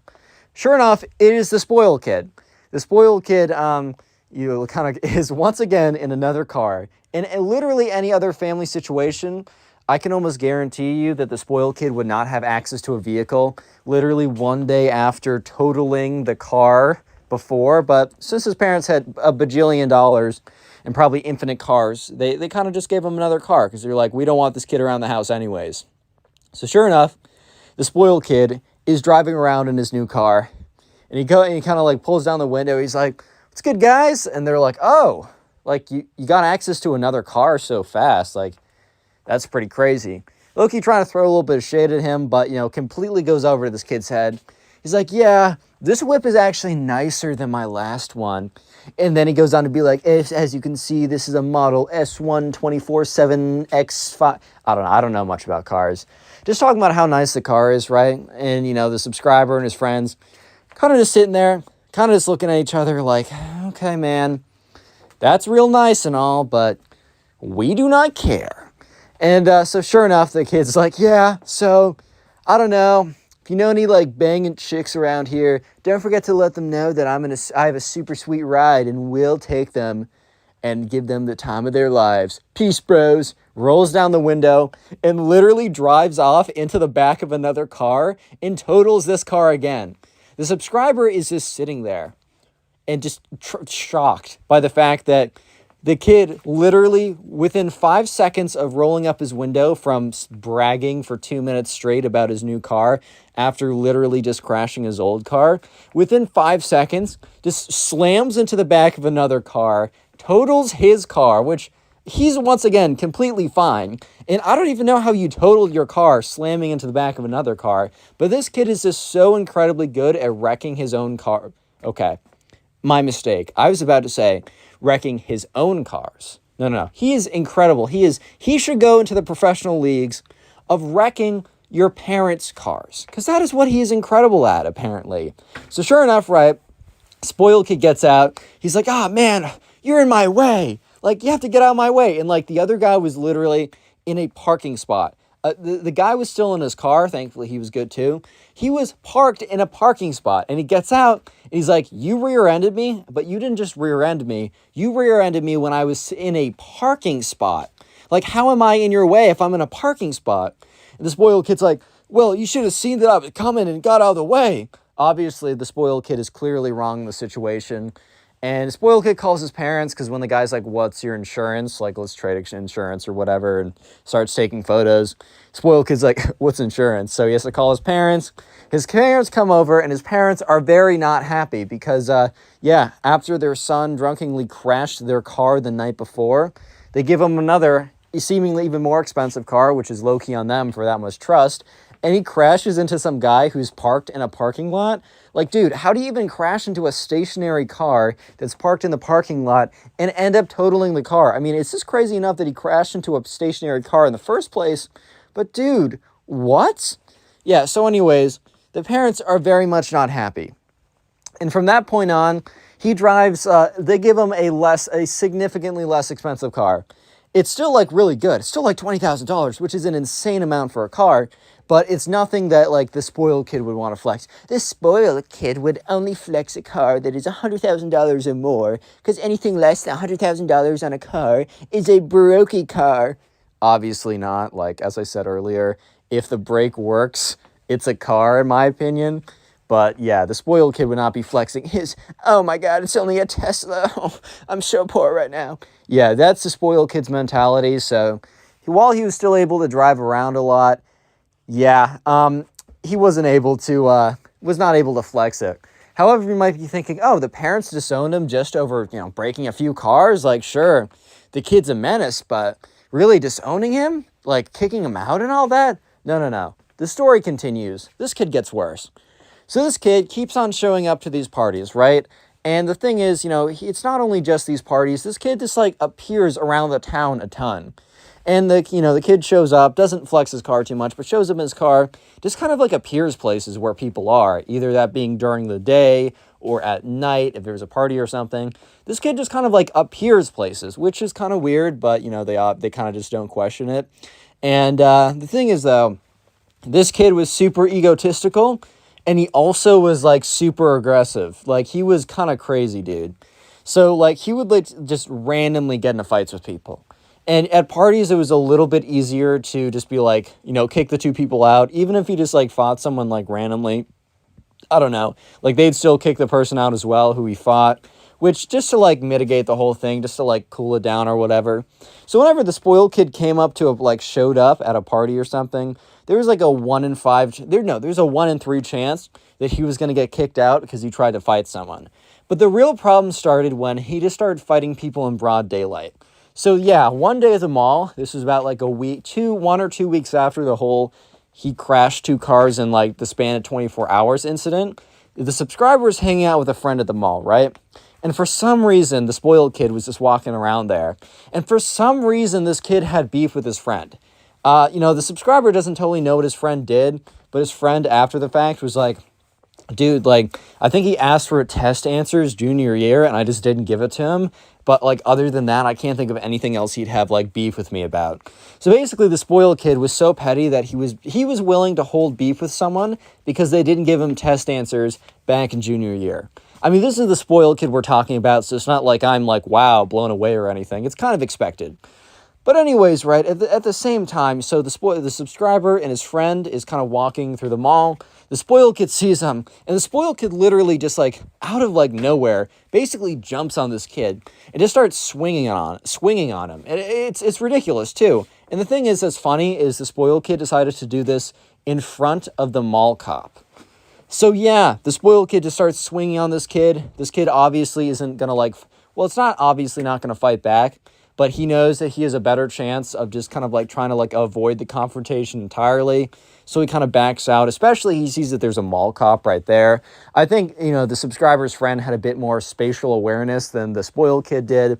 Because the spoiled kid probably wouldn't have just like charged on him like head first if he knew that a mall cop is literally 10 feet away.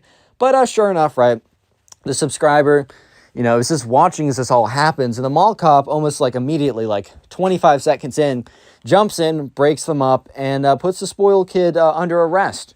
I mean, as much as a mall cop really can. He calls the actual police because, like, this, I don't know. I guess he didn't have a lot to do.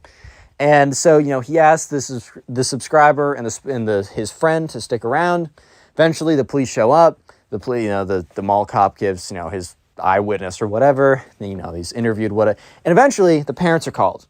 And the way that the mall cop and the police agree to let this kid go is it's a little shady, but the parents, like, if they choke up enough money, yeah. So I guess the town they lived in was low-key a little bit corrupt because the cops were telling the parents, like, look, if you hand us $1,000, this won't go on anyone's records or anything like that. And, the parents were pretty upset about this. And, you might be thinking, okay, crashed a few cars, got in one fight. No, one fight? There's literally 4 to 5 other, occurrences that I was told, and I was implied that there was a lot more. But I will quickly run through them. I'm not going to spend too much time on each because that'd be a little ridiculous, right?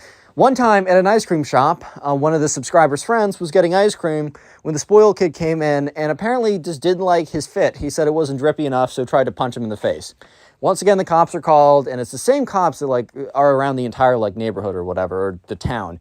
So the parents once again have to pay them off $1,000. The next one happens at the movie theater. So the spoiled kid wanted to sit with these 3 guys that went to school with the subscriber and lived in the neighborhood, but there was only 3 seats left in the row. So the spoiled kid said, I want to sit in between, but the 3 kids sat down, said, hey man, you can sit behind us. So the spoiled kid literally grabs the kid in the middle and picks him up by the collar of her shirt and pushes him out, and then starts just wailing on the kid. Once again, the police come.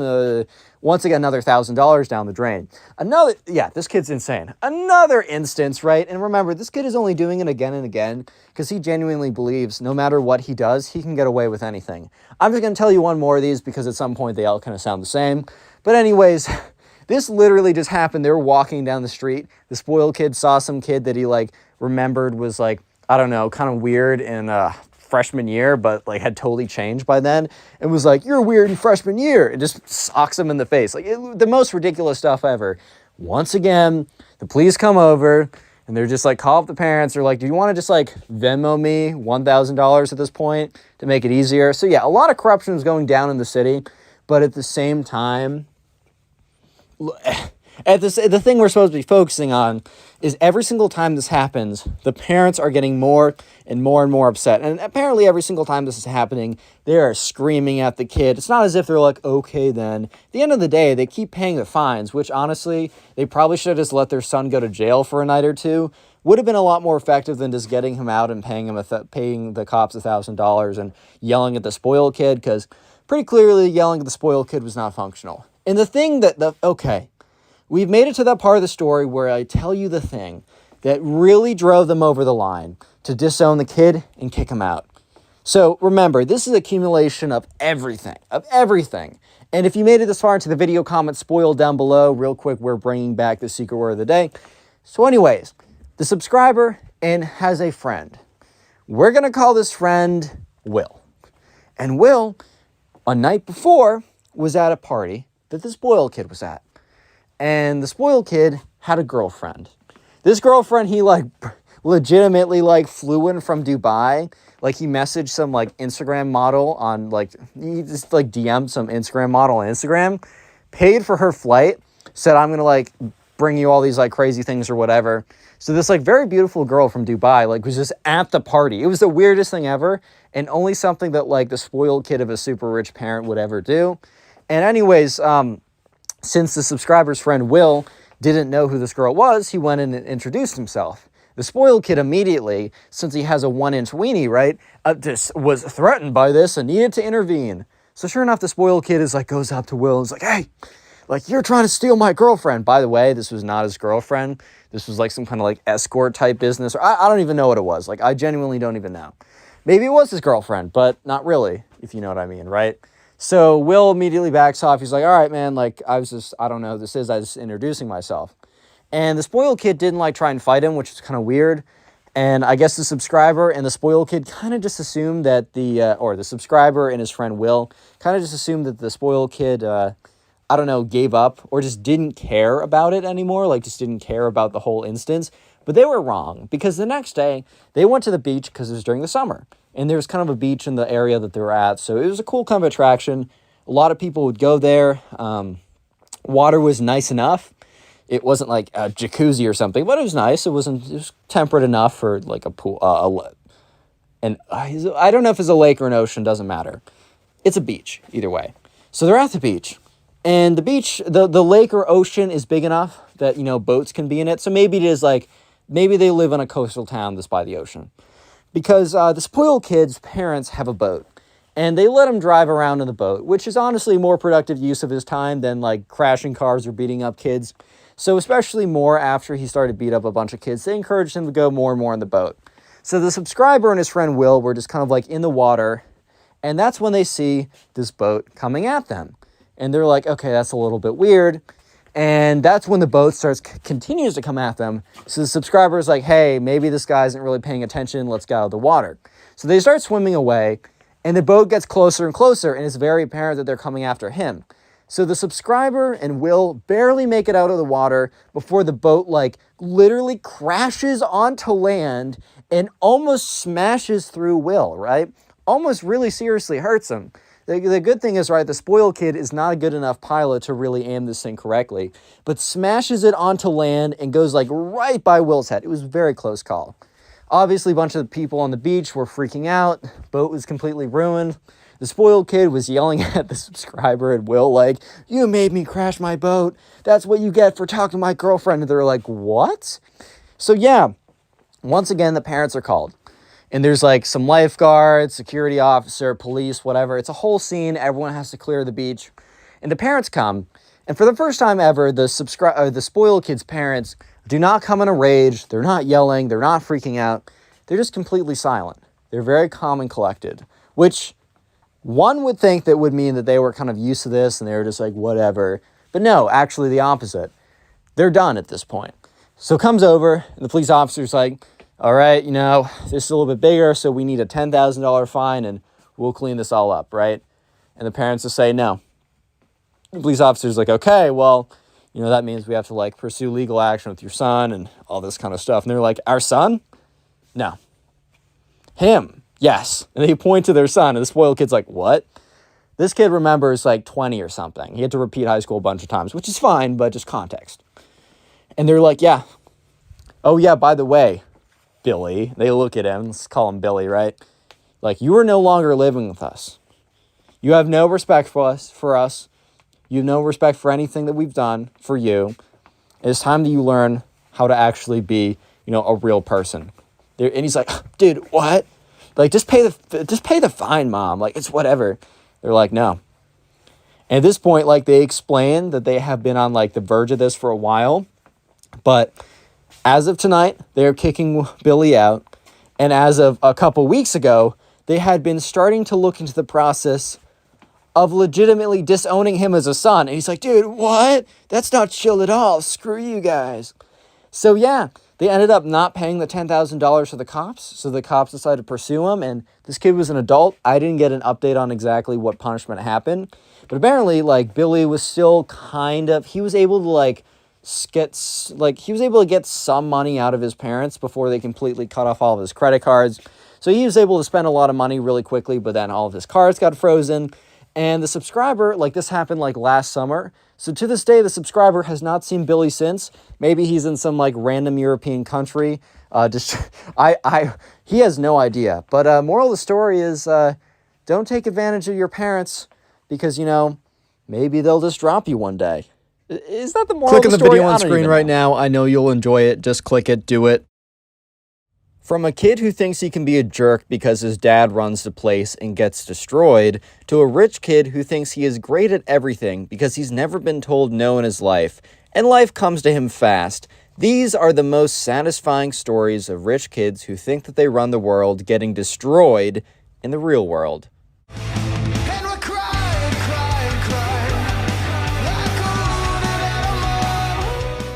So the subscriber who submitted the story one summer had an internship at an investment bank or one of those type of banking internships.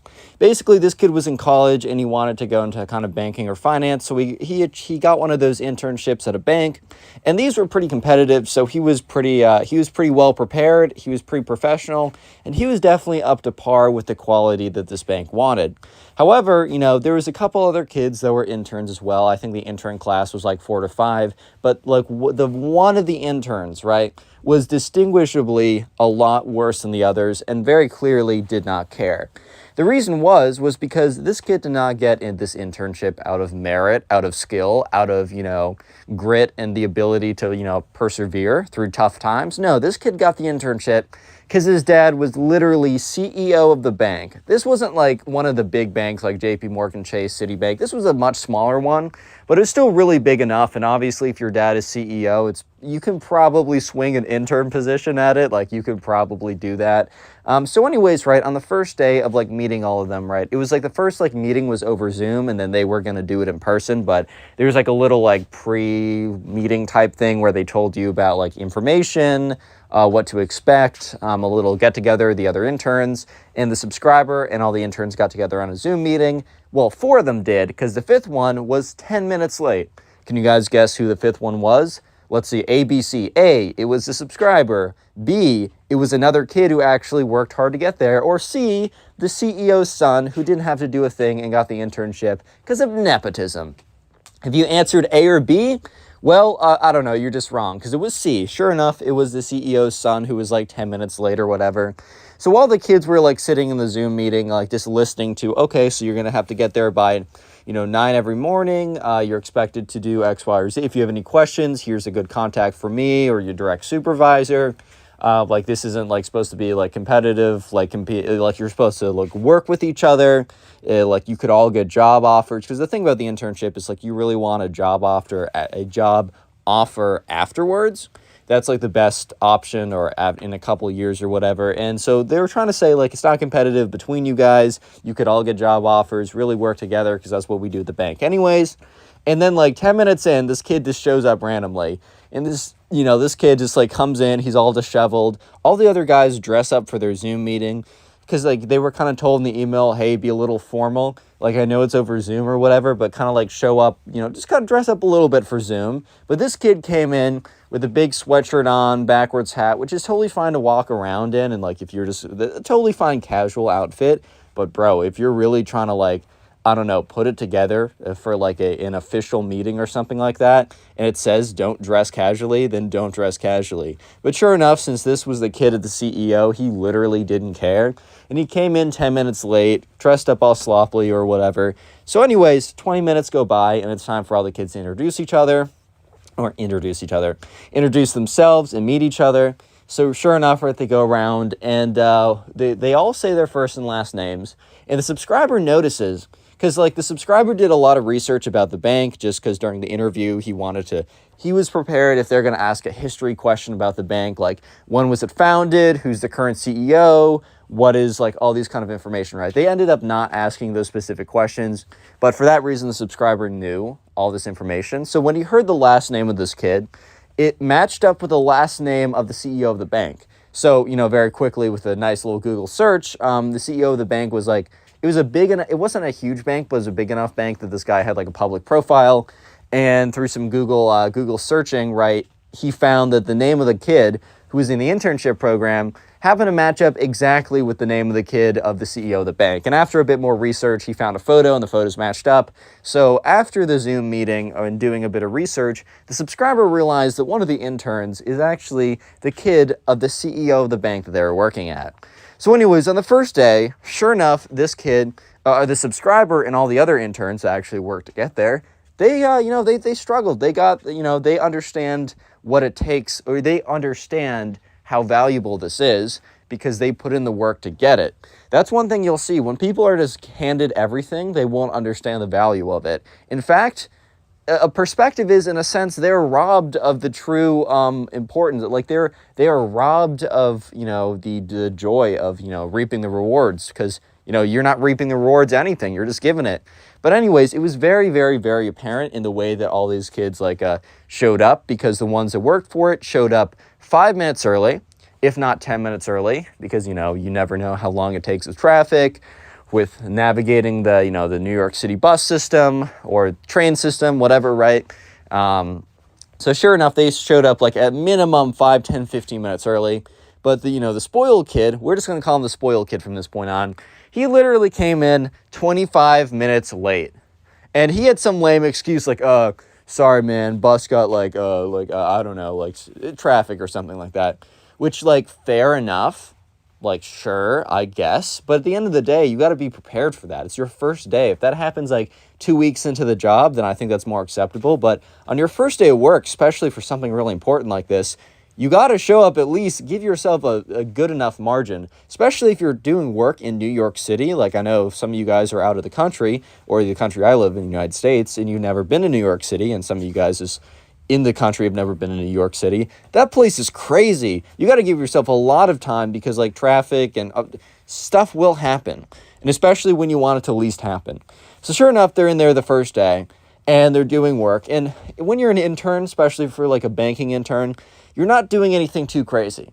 Like for the most, you will be like, the most extensive thing you'll do is probably like research or something like that. But for the most part, you're kind of just a coffee monkey and a PowerPoint slide monkey and an Excel monkey. You're not doing that much.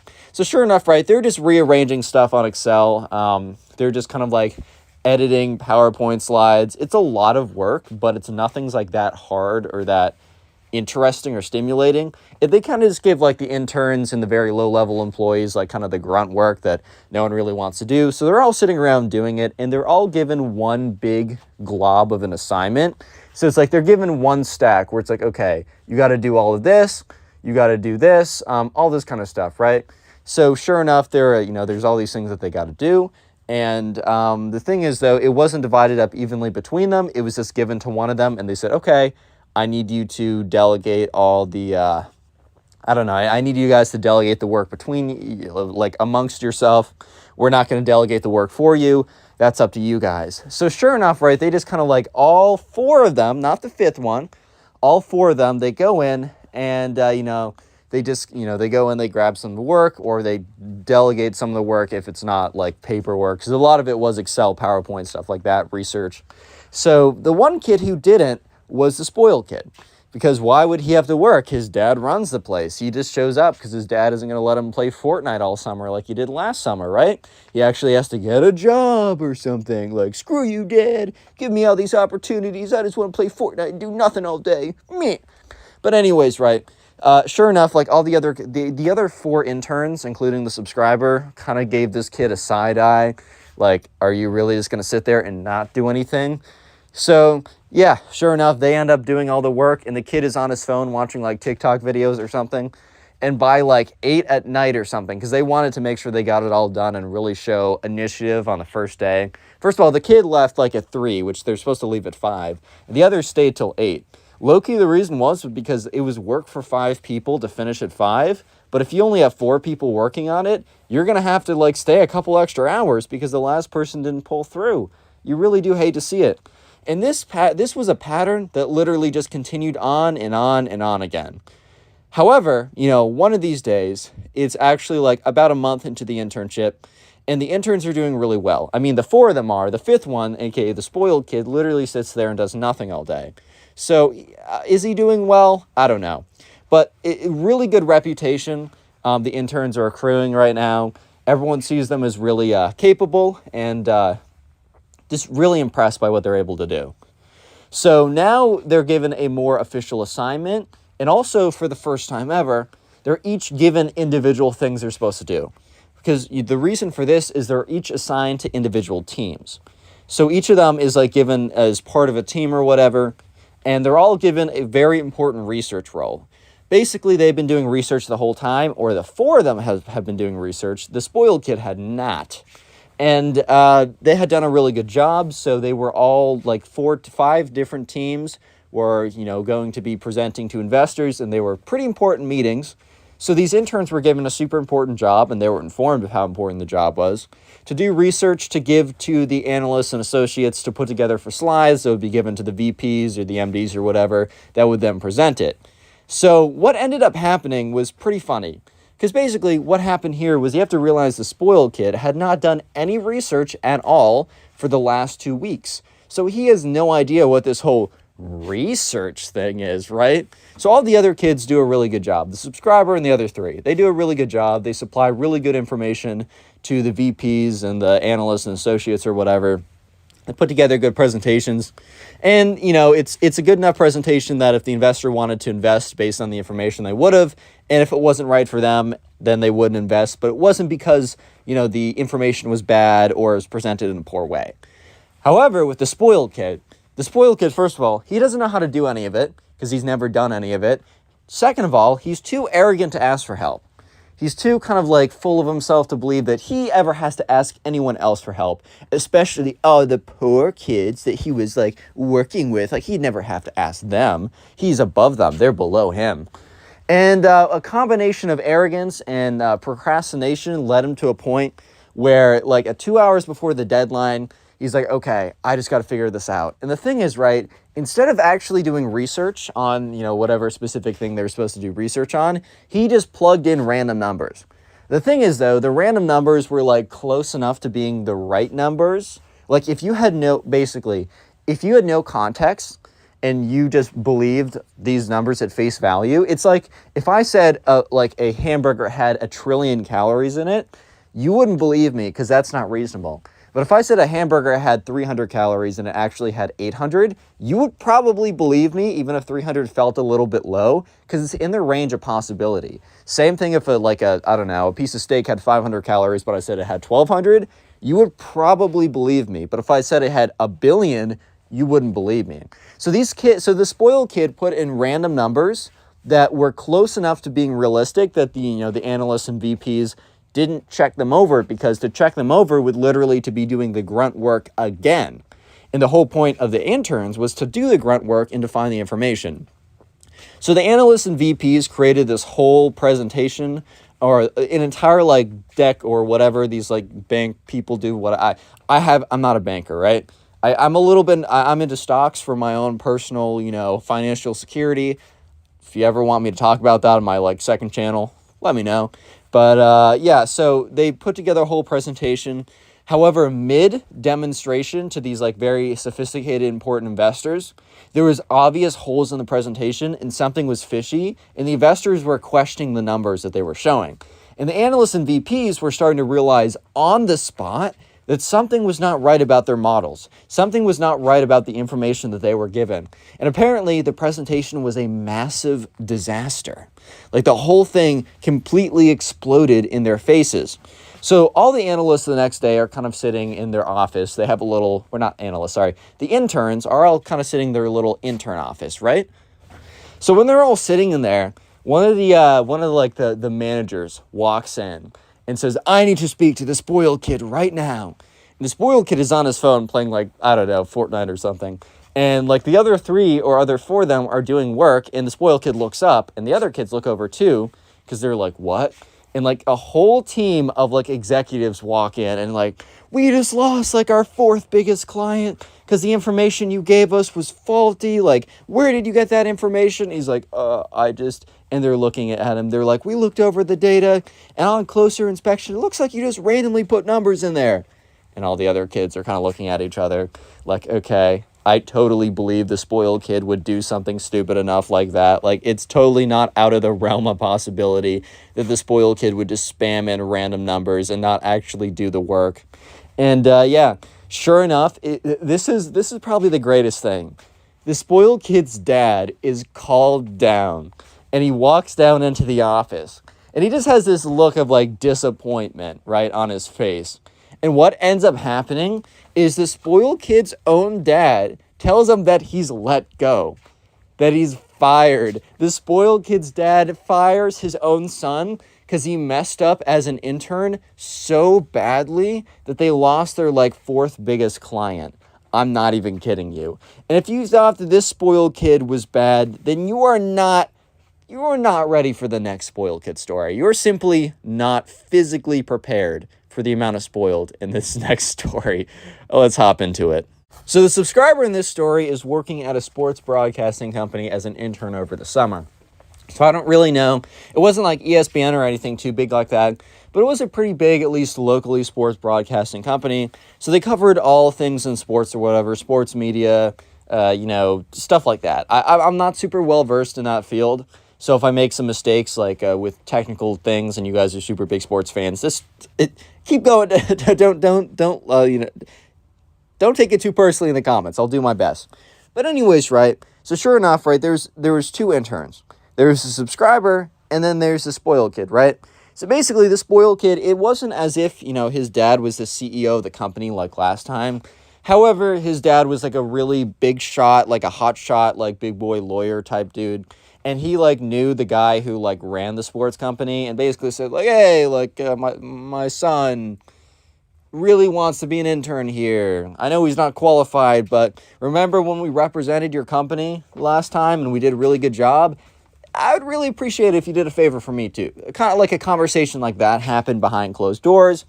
And sure enough, the very not so qualified spoiled kid got a job with a subscriber who was fairly qualified. And you might be thinking, oh, the subscriber just like has a big head saying that he's qualified. Well, at the end of the day, the subscriber didn't have a dad who like basically bribed his way in. So he was at least qualified enough that he needed to be bribed in, right?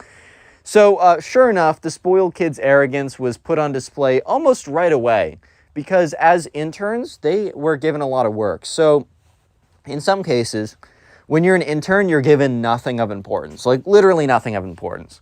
And I mean, that's fair enough. When you're an intern, you're coming in with no experience and you just want to gain some understanding of what you're doing here. But other places, interns will be given, really important jobs. They're normally not jobs that require a lot of expertise because, I mean, how can you get the expertise without having the expertise? Or how can you do something that needs a lot of knowledge without accumulating that knowledge, But sometimes, like, really kind of like jobs that anyone can do can turn out to be super, super important for, like, down the funnel, right? Like getting data, like getting information can be like, almost anyone could do it if they're taught briefly, but that is a super important role, you know what I mean? So sure enough, right, one of their very first assignments, because they were both given 2 different assignments, but they were in the same room, so they were like talking about it or whatever. Basically, one of their first assignments was to give information, like real quick information for an on-air broadcasting program that was going to go on literally an hour later. So they're like, hey, like this will only take you about 10 minutes, so we're giving you an hour to do it. But basically, we need you to get X, Y, and Z. It's like information. The broadcasters will use it online, like on air. And yeah, so it's super important, whatever, right? So they're sitting in the room, and the subscriber, he's going to have to go up first, and the spoiled kid goes up second. Or at least that's the line of like the information that'll be sent. So the subscriber really quickly goes up, finds like exactly what he's trying to look for. And yeah, gets it done in 5 minutes because bro's efficient, bro's got it done. And he sends it upstream basically right away. So he's sitting there, and the spoiled kid is kind of just like going around, browsing ESPN, going on Twitter a little bit. So since they have a lot of time and they're not really that much in a rush yet because they still have like 50 minutes till it's very much deadline, the subscriber asks the spoiled kid, so, like, what do you have? And the spoiled kid's like, well, I'm supposed to send them stuff about golf or something, but that's really boring. I don't know if I want to do that. And the subscriber gives the spoiled kid a look. Kind of like, okay, you find it boring, but you're not going to be the only person who watches this TV program.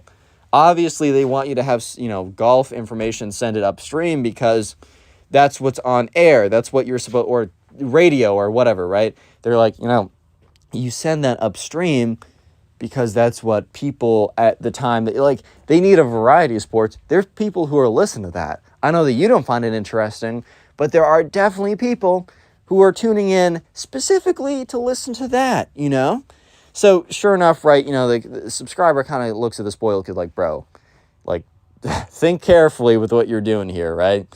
And, the spoiled kid is like, I might actually help them out. And the spoiled kid is super arrogant, thinking that he knows better than the people who run this place themselves. And he's like, you know what, I might actually help them out a little bit and make their stuff less boring and send them some really cool information about some football or whatever. And, the subscriber hears this and says, hey, man, I really don't think that's a good idea. I mean, I'm sure that you have a lot of input, and I'm sure you have a lot of good subscribers being super nice here. But he's like, I'm sure you have a lot of input. I'm sure you have a lot to give. But look, this is our first assignment, and they're asking for very specific stuff. Maybe tell them about what you want to send them about football after the fact so they can, include it tomorrow. I also just think it's too late right now because the people who will be getting the information are expecting golf information, and maybe they have a football segment later. It might just mess things up. And this, the spoiled kid's like, yeah, maybe you're right, is kind of just sitting there. But he didn't say, yeah, maybe you're right, and like, yeah, okay, you're right, totally, I get it, in a way that's like, oh, you changed my mind. He said it in a, yeah, I guess, kind of in a way like, whatever, man, I'm still going to do what I'm going to do. Sure enough, right, the spoiled kid does not heed the subscriber's advice because eventually, 5 minutes before the deadline, he sends in the information and loudly says, "Done." So the subscriber knows he's done because the spoiled kid loudly says "done."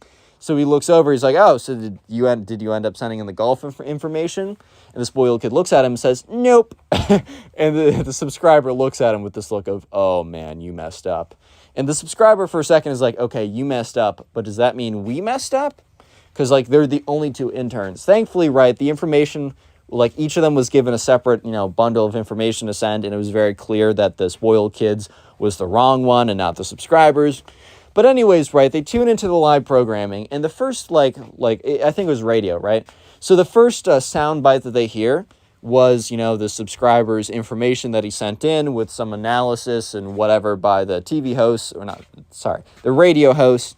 And then it was the spoiled kids bit, and they start saying, "Okay, and now in this news for golf," and then, dead silence. And that's when, the subscriber realized that, yep, this is, basically the spoiled kid sent a bomb down the pipeline, bro. He just messed the whole thing up. And they're like, "Oh, sorry, we're going to come back to you in just a second with the golf information. We're going to go to commercial break." And it was an unscheduled commercial break. And literally 30 seconds later, the door slams open and says, "Why did we get football information? We're supposed to get information about golf." And the spoiled kid was like, "Well, golf is super boring, so I thought I'd make your program less boring." And literally the guy goes up to him and doesn't physically shake him or anything, but goes up to him very intimidatingly, just stares him down and is like, "That's not your call to make." So the subscriber pipes up and says, "Hey, I can get you that information in 5 minutes." And they said, "Okay, good, do that right now." So sure enough, the subscriber goes, sends in the information, and the program's definitely jumbled up because the ad breaks in the wrong time and all this kind of stuff. But eventually they get all the information they need. And the spoiled kid is like, "Bro, they should have, while the subscriber is frantically trying to get information about this golf stuff, the spoiled kid is saying, "Bro, they should have totally taken my advice and did the football segment instead. Their segment super sucks. I'm listening right now. It's going to be so bad." And the subscriber's like, "Man, I'm sure it's better, but he doesn't actually believe that. But he's like, "I'm sure you're right, but you can't do this so last minute. It's going to it messes up the whole line of production. This stuff is live. It's not pre-recorded like these videos." And sure enough, I know this is, the spoiled kid's like, "Yeah, I guess. I don't know, man. I just think they should have really listened to me." So an hour later, because they're all sitting there kind of awkwardly, they really don't have a job next. And I think that they might have had more jobs coming up, but obviously management had to figure out what was going on with the interns, or specifically one of the interns. So sure enough, the door opens up an hour later, and the manager comes in and is like, "Hey, what happened?" And, instead of the spoiled kid staying silent, he immediately pipes up and is like, "Well, you guys wanted golf information, but that stuff was super boring, dude. So I was just trying to help you guys out, and I sent in football information instead." And he just gets cut off mid-sentence, and the manager's like, "You can't do that. You're an intern here. We got a way of doing things. We asked you for some information, and it totally messed up the thing on live. Our whole program got jumbled up. People had to work extra hard for no good reason other than you thinking that you know the business better than people who've been doing this for 30 years. And there was kind of a dead silence when I think the spoiled kid kind of realized that he was in the wrong. And that's when the manager says, "I'm sorry to say this. I know your dad's not going to be happy, but we can't keep using an intern. We seriously can't. You're a liability." The spoiled kid's like, "What? I was going to make this place 10x better." And the guy's like, "Well, I'm sorry." Click on the video on screen right now. I know you'll enjoy it. Just click it. Do it. How's it going, everyone? Welcome back to a brand new story. Today we have a story of a spoiled brat who doesn't get what he wants, so he decides that, "Oh, well, then I should just destroy the entire school." Not even kidding. Let's just jump right into it. So we're going to call the subscriber who submitted the story Gene. And anyways, in Gene's class, there's a kid who we're going to call the spoiled kid.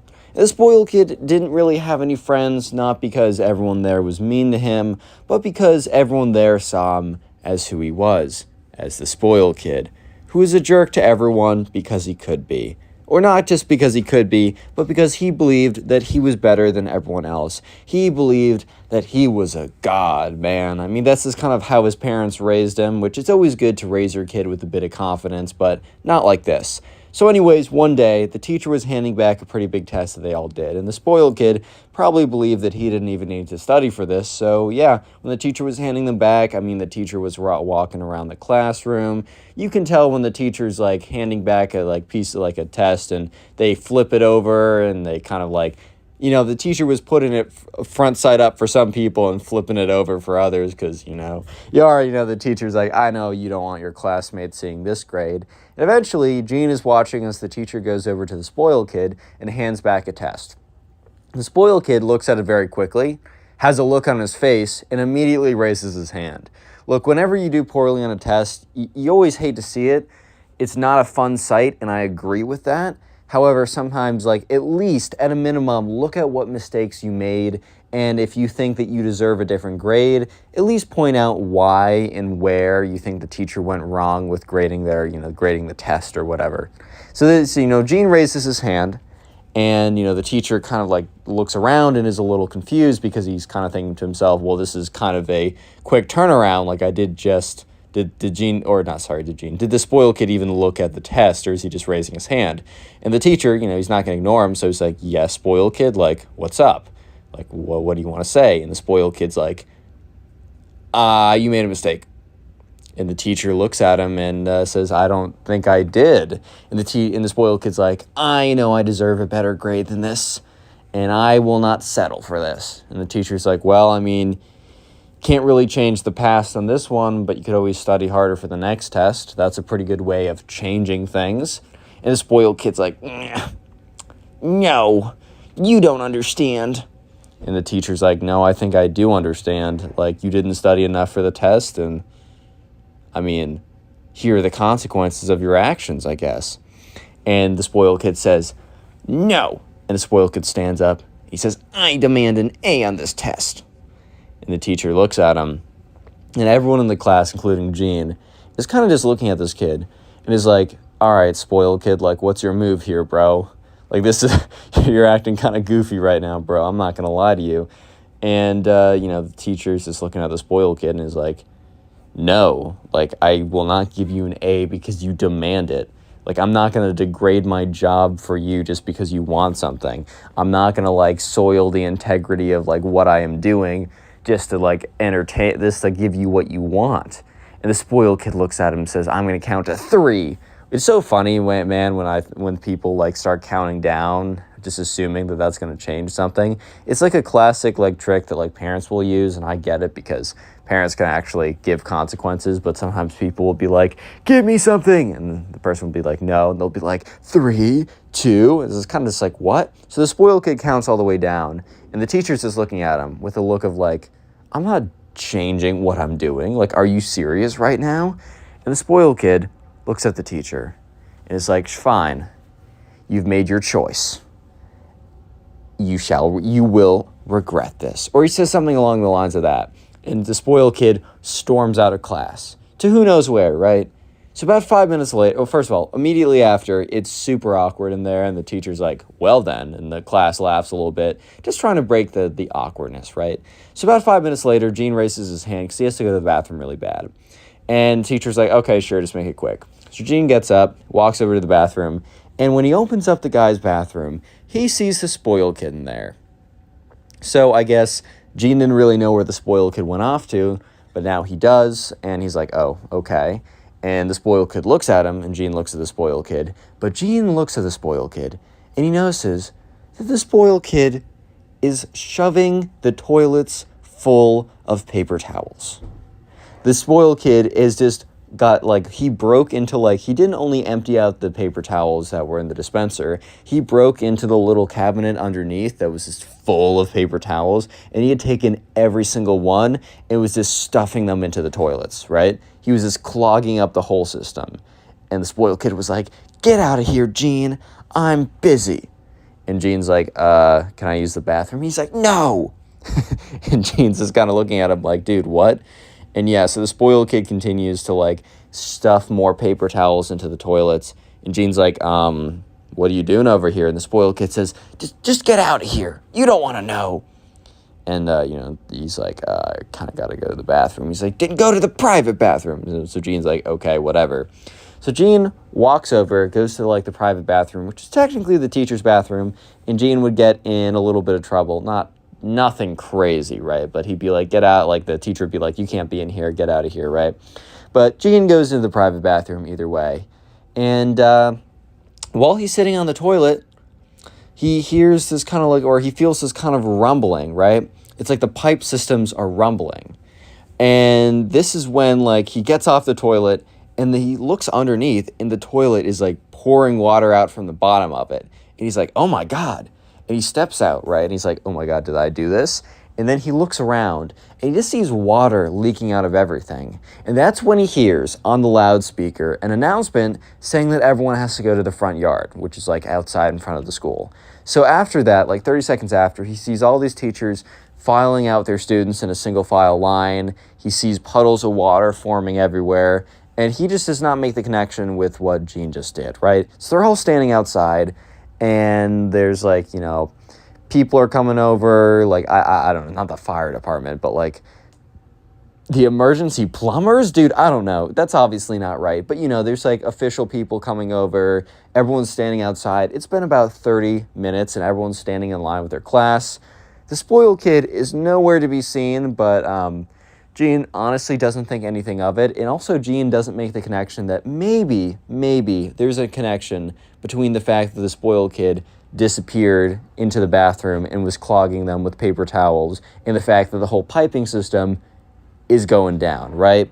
So all of a sudden, a teacher comes up, and not like a teacher like one of the teachers that would teach a class, but one of the, I should say, faculty, right? So one of the administrators comes up to the teacher, and Gene's standing in line, and the faculty whispers something or says something in a low tone to the teacher. The teacher looks at Gene and points at him, and Gene is asked to come. And Gene is really confused at this point. And the faculty is giving him this really dirty look. He's like, what did I do, right? So Gene is brought to the principal's office. And sure enough, they get to the principal's office. And you know who's sitting there in the chair? The spoiled kid.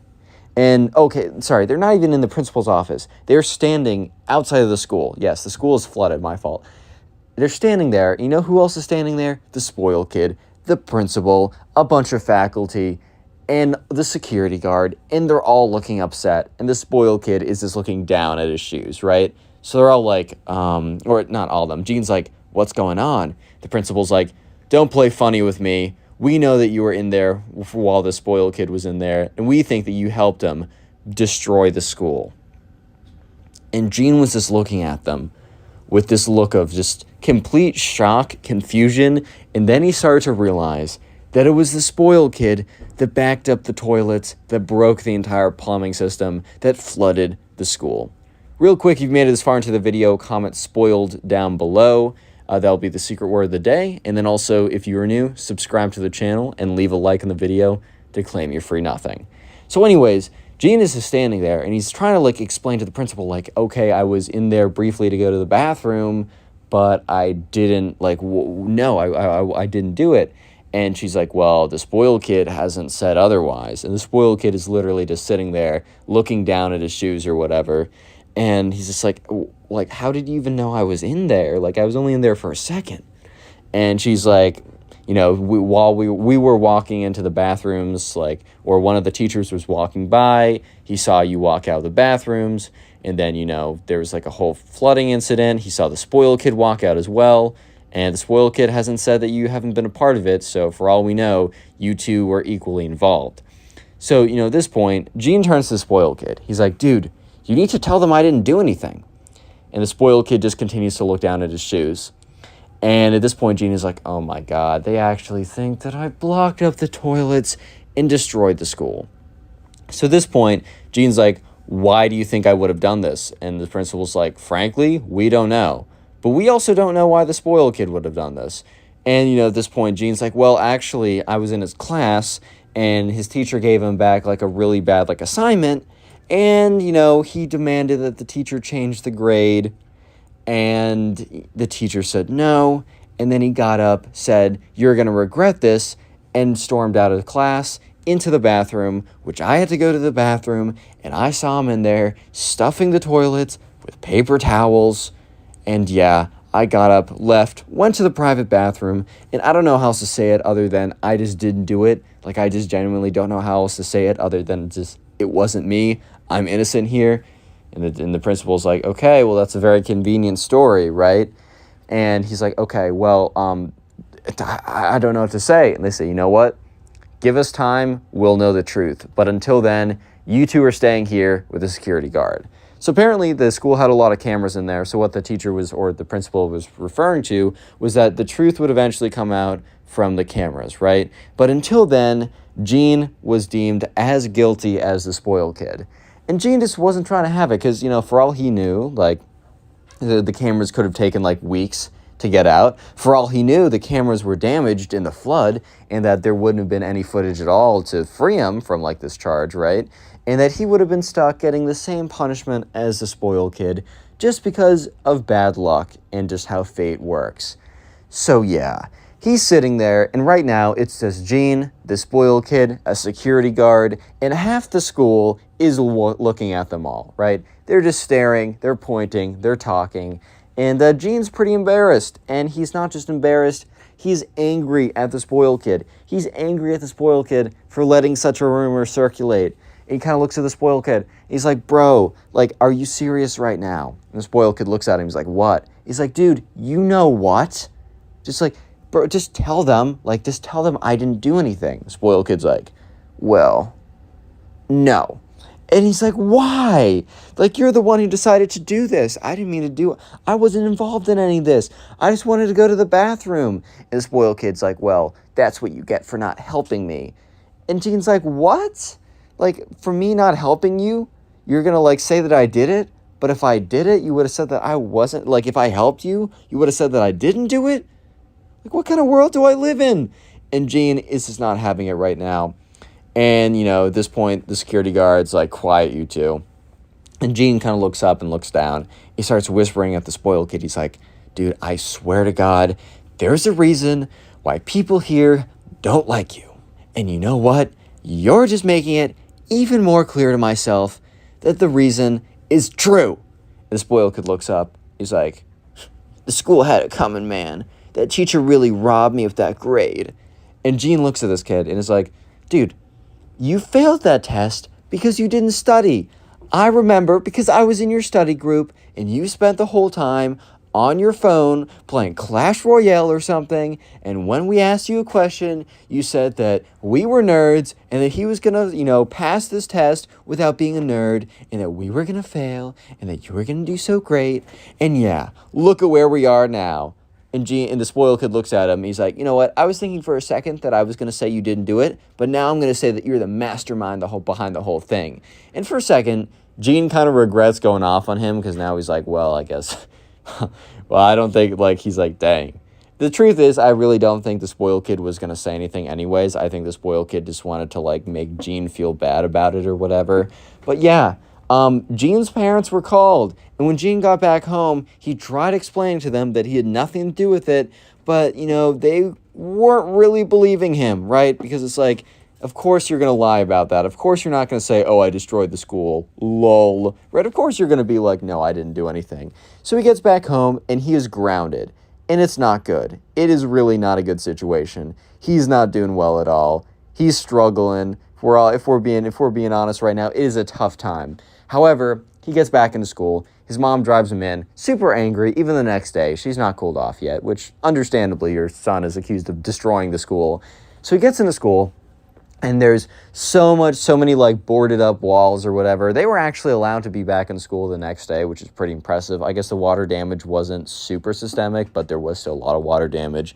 So some places were, like, blocked off or whatever. There was some stuff saying you couldn't go here. And that's when on the loudspeaker, his name was called, and he went up to the front office. And so the principal sat him down, and Gene was really terrified that she was going to say, like, the footage was lost. Sorry. Now let's begin your punishment, right? But she said, hey, we reviewed the footage, And it does seem that you went in for a very short time and you went right out after about 2 minutes. And it also seems like the spoiled kid went in long before you and was in there long after. So I think like your story adds up. We really have no reason now to believe that you were like a part of this, and you're free to go. And Gene is just looking at her. It's just like, thank you. No, thank you.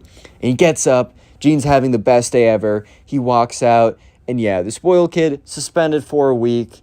And it's very awkward when the kid comes back into class and the teacher looks at him. Because like this kid's been out of class for almost 2 weeks at this point. He comes back into class, sits down in his normal seat, the spoiled kid. And the teacher kind of just looks at him. The spoiled kid just looks at the teacher. And things go back to Click on the normal. video on screen right now. I know you'll enjoy it. Just click it. Do it. Today we have a story time of this Minecraft kid who thinks the Wither is actually real and out to get him. Yeah, I'm not even kidding. So sit back, relax, leave a like on the video to claim your free nothing, and let's get right into it. So if you also want to send in a subscriber story, you can do so either to my Instagram or the Discord server. Both links are in the description. But the subscriber who sent in today's story, we're going to call him James. And as always, I get these names from the comment section, so leave a comment of a name you'd like me to use. It doesn't really matter. It can be your name, your mom's. I don't care. Anyways, right? So James, this happened to him back when he was in 2nd grade. James is, I think, in like 6th grade now or 7th grade or something. He's significantly older at this time. But this was back in the day when like Minecraft was all the rage. And I don't mean like the second wave, like more recently, like 2019. I mean like the 2014, 15, 16 kind of era of Minecraft. That was a beautiful period to enjoy Minecraft, in my opinion. But anyways, right, so at this point, James and his friends had just been discovering Minecraft. And we're going to call one of James's friends Minecraft Kid. And by the way, all these Minecraft Kid stories, they're not the same kid. I just call individuals Minecraft Kids. You got to understand that. Anyways, right, so one day James and his friends discover Minecraft, and it was like a huge new discovery to them. They all got super into it, but especially this one kid who we're calling the Minecraft Kid. He probably got the most into it out of all of them. So, you know, at least when I first discovered Minecraft, it was the coolest thing ever. Everything was interesting. You load into a world and you build a dirt hut. That is so like exhilarating. And now it's like run-of-the-mill whatever. But you know, they were exploring it, they were learning about things, and they didn't really have a ton of access to the internet at that time, as their parents obviously limited them. And the fact that they were even able to get Minecraft in the first place was pretty impressive for them. Like, they were surprised their parents budged that much. But yeah, so they were all able to install Minecraft, and they couldn't go on any multiplayer servers, and they didn't even know how to do that. That was way too technical for them. But they just went on one day and they were like building like a hut or whatever, like a dirt hut. They couldn't even really play together because they couldn't make a multiplayer server. They couldn't join like multiplayer or anything. But they were just all on their own worlds, building stuff and creating stuff. And, you know, on the first day of them doing that, they would build like their first dirt hut, and they'd come to school the next day, and James would be like, "Guys, I found iron." They'd be like, "What?" And he'd be like, "Yeah, I broke with a wooden pickaxe and it gave nothing." And they're like, "Dude, I think you won, bro. I think you beat the Minecraft." Basically, bro. Like, I'm not trying to make fun of that, because honestly, that was probably the best era. Legitimately, that was the best era when everything was cool. But anyways, right, so they progress on throughout the game, and, you know, but one day, James and his friends have been playing Minecraft for like a couple weeks at this point, and one day James and his friends are hanging out at recess or whatever, or they're chilling during a free period. I don't think you had free periods in 2nd grade. I'm pretty sure you had recess, but I don't know. It wasn't specified in the story that was sent to me. So anyways, right, they're chilling, and James and his friends are there, and then the Minecraft kid runs up to them frantically and is like panting. It's like, guys, I need to talk to you. And they're all just like, "Oh my God, dude, what's going on? Like, is everything okay? Are you good? Like, is someone like about to attack us? Is there a scary man in a white van trying to like get us all? Or like, what's the deal here, bro?" And he looks at them. He's like, guys, I was playing Minecraft and I got access to the internet." And they're all like, because at this point, right, they don't really have access to the internet. He's like, I figured it out. I just had to go on quickly before my parents realized I was using the internet. Dude, to be fair, my mom didn't let me use the internet for a long time, and that is probably for the better. And I was reading this message place, this message board, and they were talking about this creature called the wither, and they say if you make it in Minecraft, it'll come for you in real life. And bro, look, they were in 2nd grade. So James and his friends were like, is this true? Like, only in 2nd grade would you not just flat out say, bro, it's a video game. You'd actually sit there, contemplate, and be like, is this legitimate? If I create this thing in Minecraft, will it spawn in the real life and come after me? Like, only in 2nd grade, bro, would this ever happen. Which, like, I'm not even trying to, like, make fun of these kids, bro, because I was literally them. And to be fair, that was a great period in my life. But at this point, right, James and all of his friends kind of just take him at face value. And I know it sounds absurd, but like, bro, it's 2nd grade, it is what it is. But at this point, right, the Minecraft kid, James, and all of his friends are standing there at recess, starting to freak out because they're like, dude, what if the wither comes for us? And then James like, guys, hold on, like, you're fine, we're fine. As long as one of us doesn't make the wither in Minecraft, there is not a chance that it will come after us. And even if we do, I am 90, 80, 50% certain that it won't actually happen. They're like, are you sure? It was on the internet. It has to be true. As you shall learn, not everything that's on the internet is real. But anyways, right, so they all went back home, and they were, after school, of course, and, they were kind of feeling okay, like they weren't feeling that worried. They were feeling as if they were safe, because none of them were going to go back and make the wither in Minecraft. They just weren't going to do it. They didn't even know how to do it. And over the next couple days, they eventually learn about the nether, and they build a nether portal, and some of them go in, and they find all these new things, and it's pretty cool, right? They're exploring Minecraft. They learned about the nether. And then several weeks later, they're just chilling at school, and it's James, the Minecraft kid, who was initially like really worried about this and brought the whole suspicion to them. Some of the other friends as well, they were just hanging out. I think they were on the swings or something. They were talking about like, oh, like I just got like my first Minecraft dog yesterday. It like helps protect me against like enemies, and it's also just a nice pet to have around. They were talking about like, oh, maybe I've heard of like name tags you can find in chests or whatever. And then one of the friends, we're gonna call him Ben, because I only need to give him a name once, right? Ben like walks up towards them with this look of like guilt and also terror, and they're just like, dude, what is wrong? Because, like, something is definitely up. And Ben just looks at them with this guilty expression, this look of, like, I'm so sorry. And he just turns to them, he's like, guys, I've done something really bad. And they're all like, they start to get really nervous. They're like, no shot, he did it. No shot, he did it. He's like, guys, I was exploring the nether. I was grinding for hours on the weekends, and I got, like, a bunch of, like, wither skeleton skulls, and they're like start to panic because they learned like from like talking to some of the like the older kids at the school how to actually make a a wither skeleton or a wither. And they're like, no, dude, don't tell me. He's like, I had to see if it was true. And the second I put the last head on, it started to like shake and like color and glow, and it started to go up, and I just turned off my Minecraft game. I haven't been on since, but guys, I'm so sorry, but it's definitely coming for us now. And at this point, right, Ben, the Minecraft kid, James, and all the other guys are just panicking. They're freaking out. Real quick, comment wither down below or comment the wither. You can do either of them. I'm going to search the comments by the term wither, and we'll be hearting as many of those as possible. So if you want to farm some hearts, maybe even get top commenter on the channel, make sure you comment wither down below and leave a like if you haven't. If you want to claim your free nothing, man, that's a pretty good deal. Anyways, right, so at this point, James, Ben, the Minecraft kid, and all of their friends are terrified. So the bell rings, and they have to go back to class. And they can't pay attention at all, because in their mind, they think that at any moment, they'll hear down the hallways, like, the whooshing sound of, like, the wither when it spawns, or they'll see, like, wither skeleton skulls fly. At this point, right, they read a myth online, and they believed it to be true. And they have no idea how it's going to happen.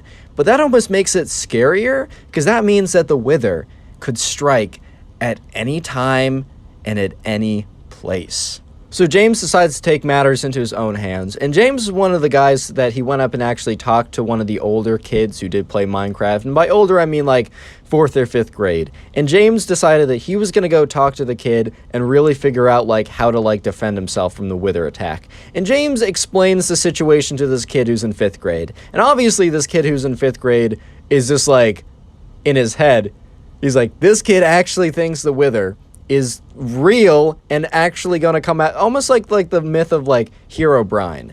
Like the Herobrine was actually going to come and attack him if he made it in Minecraft. And he's like, this kid actually believes that the Wither is going to attack him in real life.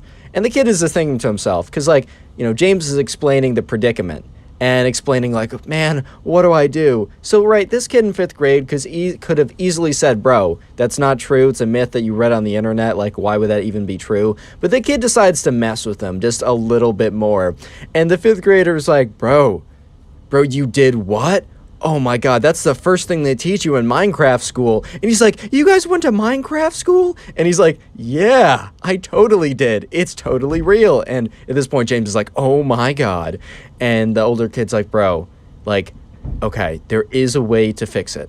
Just hear me out on this. And the older kid goes on to explain / make up on the spot that basically what needs to happen is Ben, the kid who spawned the Wither, right? He has to return to the world where he made the Wither in, and he has to fight it. And if he wins, then the curse is gone. But if he dies in Minecraft, they're all gonna die in real life. And at this point, right, James is like, bro, that's so much pressure, man. And the older kid's like, hey, you should have taken these precautions before spawning a Wither. So James runs back, tells his friends the unfortunate news, and they decide that night they're gonna like gear up and go to his friend's house. It was a Friday anyways, so like, you know, they just quickly explained that they wanted an impromptu sleepover. And yeah, James's mom was like, all right, well, I wish you guys gave me a little bit more heads up, but I was talking with the other moms and they think it's okay and we'll be hosting. So James, you know, tells the other friends, all right, bring your computers. We're going to do this. We're going to get him suited up, and we're going to fight the Wither, and we'll be free from this curse. And so, yeah, anyways, right, James and Ben and the Minecraft kid and all of the other, you know, friends, you know, they all go over to James's house, and, you know, they get set up, and, you know, they're preparing to open, like, the computer of, you know, Ben, and Ben's like, guys, I don't think I'm totally stacked. I don't know if I can do this. And they're like, dude, what do you have? He's like, I have an iron sword and iron armor. And they're like, oh my God, like, that's not enough to defeat the Wither. And they're like, but you have to do it. And, you know, at this point, Ben is like, all right, guys, this is it. I'm doing it. He opens up his laptop. You know, he fires up the Minecraft world. It's loading, and they're all panicking. And when it opens up, right, the Wither is about to explode, because if you don't know, the Wither is like a boss in Minecraft that, like, when it starts, actually, like, begins, there's, like, an explosion. And Ben is far enough away from the radius of the explosion that he doesn't take that much damage. But, like, boom, the Wither starts firing Wither skulls all around the place, blowing up nearby mobs and structures. And Ben is just like, oh my God, and just turns around and runs away. However, he's hit by one of the Wither skeleton skulls that has the Wither effect that is like still slowly taking damage away from Ben. And Ben's like, ah, the whole time. He's just running away, taking damage, being shot out, being blown apart by this Wither. And everyone's like, Ben, turn around, fight it, fight it, fight it. So eventually, right, Ben does turn around. He's on like 3 hearts left. And they're like, actually, no, run, run, run. And Ben's like, what do you want me to do? And then the Wither hits him. He's taking Wither damage. He's on half a heart. And then boom, he dies. And they're all just completely silent at this point. Because in their minds, that's a death sentence. They're all about to be executed by the Wither at any second. So what happens is when this happens, no one says anything. And then they all run down the stairs screaming. And at this point, James's mom is like, what is going on? And James's mom is obviously pretty concerned at this point because all the kids come down screaming and like crying, and she's like, guys, what happened? And they're all like blabbering on like, we lost in a video game, now we're all gonna die because the Wither's gonna come out. And she's like, one at a time, calm down, please. And James is like, mom, we're all gonna die. And she's like, bro, what are you talking about? Because she started to get a little concerned. And he's like, okay. And he basically explains that they're playing Minecraft and that they looked online and it said if they made this mob in Minecraft that it was gonna come after them. And the only way to defeat it, according to the older kid at school, was that if they were able to defeat it in Minecraft, and that Ben sucks at Minecraft, so he died to it, and now they're all gonna perish in real life. And James's mom is looking at them like, guys, That's not real. They're like, but the internet said so. And then the older kid, he's like, yeah, the internet's full of lies and the older kid was messing with you. And they all stop like crying for a second. They're like, what? Subscribe if you haven't already, and now go watch another video. There's some on screen, some that recommended. Go watch one. I'll be very happy. We have a story time of a Minecraft kid who actually thought that creepers were real and embarrasses himself in front of everyone in his class during a trip to the dinosaur museum. Yeah, I'm not even kidding. Sit back, relax, leave a like on the video to claim your free nothing, and let's get right into it. The subscriber sent in today's story. We're going to call her Jade, and I got that name from the comment section. So if you want me to use your name, your friend's name, or really any name you want, leave it in a comment down below, and I'll do my best to try and use as many of those names as possible. Anyways, right, so this story happened to Jade when she was in 2nd grade, and she's a bit older now, so this was a little while back. But back when Jade was in 2nd grade, her class was doing this unit on dinosaurs and kind of dinosaurs, prehistoric era, everything like around that, fossils, all that good stuff.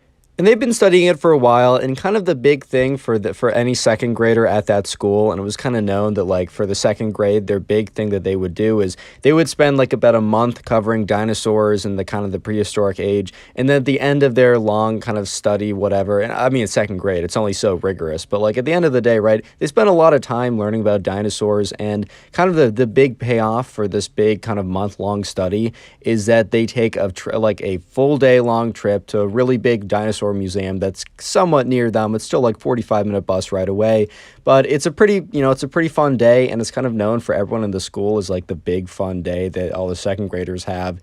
And at this point, right, it's about a week away, and Jade's getting pretty excited because it's a pretty big deal. And I'm going to introduce another character into this story. He is the Minecraft kid. There's nothing more I need to say besides he's in Jade's class, and things get very interesting very quickly. And anyways, right, a week passes and it's finally the day. It's the big day. They all kind of like get there kind of early that morning. Their school normally starts around 8, but for that day, they're asked to get there at 7, which a lot of the parents are a little, they wake up, drive up their kids, and they're all kind of cranky because they have to get up at 7 in the morning, which is a little inhumane. I'll be real. They don't have to get up at 7 in the morning. They have to get up at like 6 to drive their kids there at 7. But all the kids, when they get there, are like kind of like all wide-eyed and excited because, hey man, it's the big day. It's the dinosaur museum day. And so anyways, right, Jade, she goes in, and Jade has kind of a friend group of 2 other people, so it's kind of like a 3-person friend group, and they all walk onto the bus at the same time. And the thing is, right, the bus seats are by 2s, so they realize that, all right, so one of us is going to have to sit next to like the other 2. And they make it to about the middle row, and all the other seats behind them are filled, and they decide, you know what, let's just sit on this row. So the row has like 2 different sides, and the 2 of Jade's other friends take the 2 seats on the other side. So Jade is going to take the aisle seat on the other side of the bus, right? And there's a kid sitting in the window seat, and this kid happens to be, you guessed it, the Minecraft kid.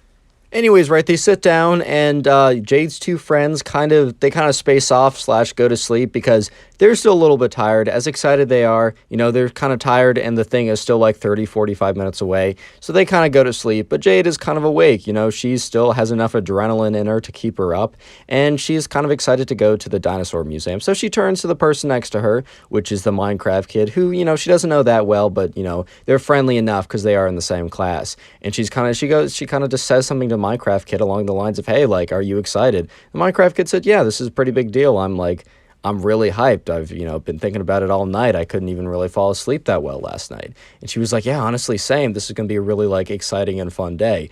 And the Minecraft kid says, I'm so excited to go see, like, to try and find my favorite dinosaur of that period. And, the Jade is like, oh, that's really cool. And the Minecraft kid said, oh, before I tell you mine, what's yours? And I don't know, Jade says something, I don't know, pterodactyl or something. And then Jade's like, oh, what's your favorite Minecraft? What's your favorite Minecraft? No, we're getting to that in a second. What's your favorite dinosaur of the time period? And the Minecraft kid said, oh, I'm a big fan of the creeper. And she's like, oh, I haven't heard of that one. And the thing is, like, Jade had no idea what Minecraft was at this time, and it's only in, like, retrospective, looking back on this event, that she thought it was so funny what actually happened. But yeah, the Minecraft kid said, oh, yeah, it's like a green, it's a little small, it's, like, on all 4s. And he doesn't say the part about how it explodes, right? He decides to leave that detail out, and Jade's like, oh, that's really cool. I don't remember us having a unit on it, but I must have just, like, not paid attention. We covered a lot of material. And yeah, the Minecraft kid's like, yeah, I really hope I'll find an exhibit, and if not, I'll ask around. And so anyways, right, they eventually get there and they start like single file off the bus. So the teacher basically calls them all together and they kind of get all huddled up in a group. And the teacher says, hey guys, like, we're going to be walking around. Us teachers will be kind of walking around to make sure you guys don't get in trouble. But you more or less have free reign of whatever you want to do today. Go ahead, explore any exhibits you want to. Go try out anything. You must stay within the dinosaur museum itself. You can't leave it. Stay on the first 3 levels. If you have any problems, like, just come to the front desk, which is right over here, and points to where the front desk is on the first floor and says, and they'll be able to contact us as we've given them our numbers and the school's number. So yeah, anyways, guys, that's all we really wanted to say. Go off and have some fun. And the teacher says, oh wait, one more thing. At 12, we'll be having lunch, so please return to the first floor for that. And then afterwards, for about 30 minutes, we're going to have a guided tour. And then for the next hour after that, you're free to go about and like look at whatever sculptures like dinosaur footprints or museum, whatever you want to look at, feel free to do that afterwards. So anyways, right, Jade and her friends, they go off and they start looking around. And they're going around and they're looking at all the things that they learned and they're recognizing, and they go up and they see like real life dinosaur footprints, and then they walk around this kind of recreation of like the prehistoric era. So there's these like fake bushes and a big fake dinosaur statue, and it's actually pretty cool. And eventually they meet up with the Minecraft kid, who seems to be like frantically looking around. Okay, maybe not frantically, but is intensely kind of like pacing around trying to find something. And they kind of look at him, and Jade is like, hey, is everything okay? He's like, I can't find the creeper. Like, I can't find anything about the creeper. I've been looking for sculptures. I've been looking for any kind of information. I just can't seem to find anything. At this point, right, Jade had no idea that this was, in fact, not a dinosaur, but instead was a Minecraft character that the Minecraft kid assumed was real. And since there aren't any creepers around today, he assumed that since, spiders in Minecraft are real, skeletons are technically real, the creeper must have been real too and just, went extinct. So he was really looking forward to finding, the creeper exhibit at this dinosaur museum. And he keeps looking around, and Jade's like, hey man, like maybe ask someone at the front desk. So eventually, right, lunch came around, and Jade and her friends, went down to the first floor, and they got all together, and the teacher said, hey, there's a lunch, you can stand in line for it, and then go sit down at the table. So they go in line, they get their lunch, and then they sit down at the table. The Minecraft kid, after like 10 minutes, he gets there kind of late, because apparently he's busy trying to find the creeper, exhibit part of the museum. And the teacher's like, Jade is too far away to audibly hear what the teacher says, but the teacher's like, hey, like, the teacher looked a little upset that the Minecraft kid was so late, and then the teacher points to the food and then points to the tables, and the Minecraft kid gets some food and then sits down at the table, and Jade's like, oh, were you successful in finding the creeper exhibit? Remember, at this point, Jade has no idea what Minecraft is. So she legitimately thinks like the creeper is some more kind of, I don't know, niche, obscure dinosaur from back in the day, and she just is like, oh, did you find the exhibit for your favorite dinosaur? Because she was able to find an exhibit with her favorite dinosaur, so she just honestly felt bad. The Minecraft kid so far has been able to say that creepers are dinosaurs to, Jade, because she doesn't know any better, but the Minecraft kid is about to ask the tour guide and be like really persistent about it in front of literally everyone, and it's pretty funny, but I don't want to interrupt the flow of the video, so I'm going to do the little comment thing now. Comment Ben. I'll heart your comment if you do it. And also, feel free to comment Ben multiple times. Like, you can go down and comment it like 5 different times. I guess there's a more decent shot I'll actually see your comment and heart it. Either way, if you don't get a heart, don't feel bad. I'm going to heart as many as I possibly can, just to say thank you guys so much for watching. And also, like, if you haven't already done so, join the Discord, link in the description. You can submit stories there and also talk to me occasionally. Anyways, right, back to the story. So lunch is over, and now it's the like mandatory 30-minute tour guide. And so the tour guide's like, all right, guys, so we're going to go around and check out all the exhibits and just like go over things. And if you guys ever have any questions, just let me know. And before he's even able to finish that sentence, bro, the Minecraft kid, his hand shoots up, and the tour guide's like, yeah, what's up? And the Minecraft kid said, when are we going to see the creeper exhibit? And everyone kind of just looks at him. And the thing is, right, while Jade didn't know what a creeper was, most of the guys and a lot of the girls in his class actually did know what a creeper was. Even if they didn't play Minecraft that much, they were at least aware. And some people started to laugh. And the Minecraft kid looks at him like, kind of like with this look of like, why are you laughing at me? Like, I simply asked the question, where's the creeper exhibit? which like as if like no one's gonna like laugh at that a little bit, but whatever, right? And the tour guide, like Jade, had no idea what a creeper was, so kind of gave him this look of like, what are you talking about? And he's like, I don't understand what you mean. And he was like, well, I'm just wondering when, because like we're seeing the pterodactyl, we're seeing dinosaur footprints, when are we gonna see the creeper exhibit? And once again, you know, the tour guide kind of just looks at him, and the Minecraft kid kind of gives him this look. He's like, oh, this museum sucks. It doesn't even have a creeper exhibit. At this point, right, the teacher's like, Minecraft kid, obviously says his name. We'll just give him a name, right? We'll just call him Minecraft kid. The teacher was like, Minecraft kid, don't say that. And for some reason, right, the Minecraft kid must have been super excited to see the creeper exhibit at the dinosaur museum and was just really upset and disappointed that they didn't have one, that he kind of went on this tirade and he kind of stuck with it. And he was like, well, what do you mean stop? I mean, this is a museum, right? This is supposed to be the biggest, the greatest dinosaur museum of all time, and they don't even have a creeper exhibit. This place sucks. And at this point, it's like super, super awkward because the tour guide's just kind of standing there like, dude, I have no idea what you're talking about. Everyone in the class is kind of looking at him like he's crazy because they know what a creeper is, bro. They know what a creeper is, and they also don't, you know what else they know? They know that a creeper isn't real. The Minecraft kid looks at the tour guide straight on and is like, how could you work at such a fraudulent facility?